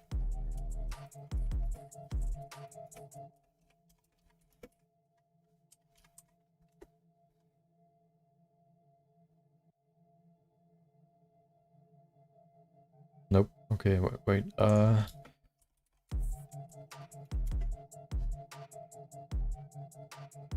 Nope. Okay. Okay, well, never mind. Let's not look for that anymore. We could maybe... Of course, we could check the lens distortion just to see. That's not really helping, I don't think. This is quite a calm image. This just adds an intensity that may not be useful. Maybe just even less. Yeah, maybe like that. Okay. What's jitter? Okay.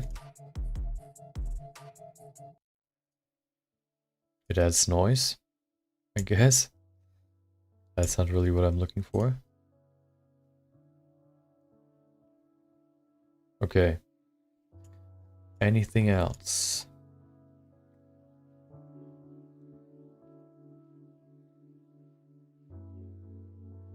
I do not think so. Maybe... Let's look at the colors again. Let's check gamma.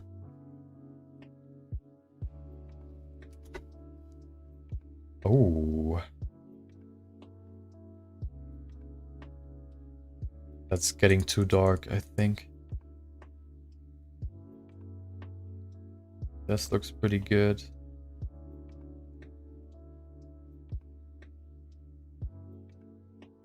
Actually, I want to add one more thing to the skin, which is a bump map, because it's just so smooth right now. Save it.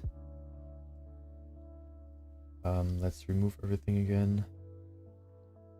And I think we're basically done with the compositing anyway. So that's the finished image. I want to add a bump map and then that's it. So save. Let's hide everything we don't need. Nope, not delete. Hide. Hide this, hide that. Okay, hide the hair as well. You can see this is our final image. I'm not going to render it again. That's going to take too long. I'm just going to go in here.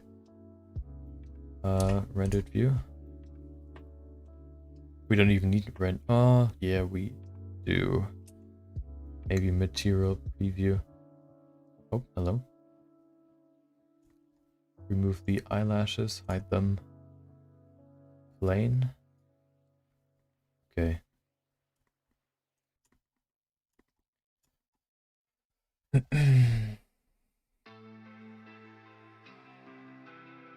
Light is still on, right? No, it's not. Now it's on. Okay. First things first, go in here, shader, and just add a very simple bump map. We have some surface imperfections. Because right now it looks pretty weird. Just the smooth surface. No, there's no skin that's that smooth. We could probably just use a... Let's see if a Voronoi works. Scale that up. We use mapping, of course. Generated or object. Oh, hello. That's very small.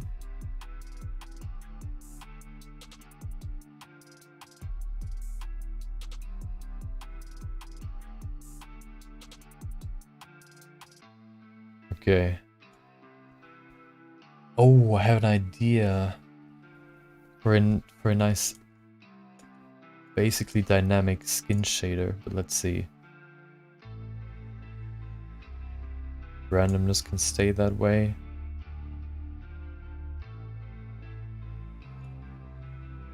Let's see what it looks like. Vector bump. Put that in there. Put that in there, and color ramp just to be sure. We need it anyway. And now into the height. Plug that in there. Okay. Now let's change the strength to 0.1 maybe. And there you go. Looks way better immediately. We can also change this some more to make them more look like pores. There you go, that looks so good.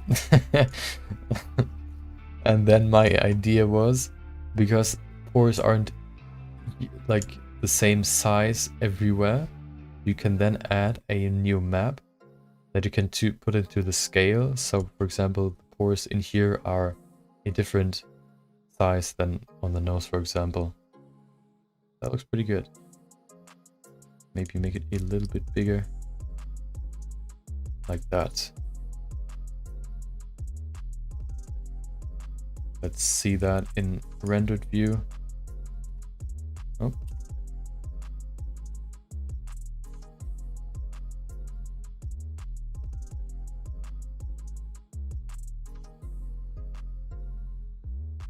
Look at that reflection.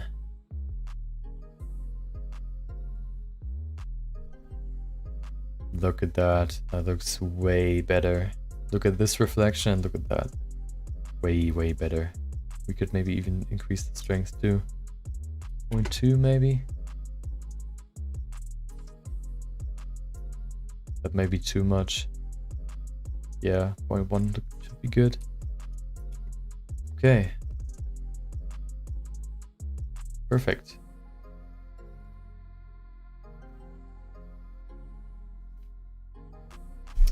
Okay, I gotta call it here. Gotta finish my quick render or my quick sketch. Gotta render that and put that on Instagram within a 15 minutes. So I'll call it here. I'll show you the finished product or this finished project tomorrow. I'll probably render it tomorrow after work, and then I can show you what it looks like. So let's just bring back everything and then we're done.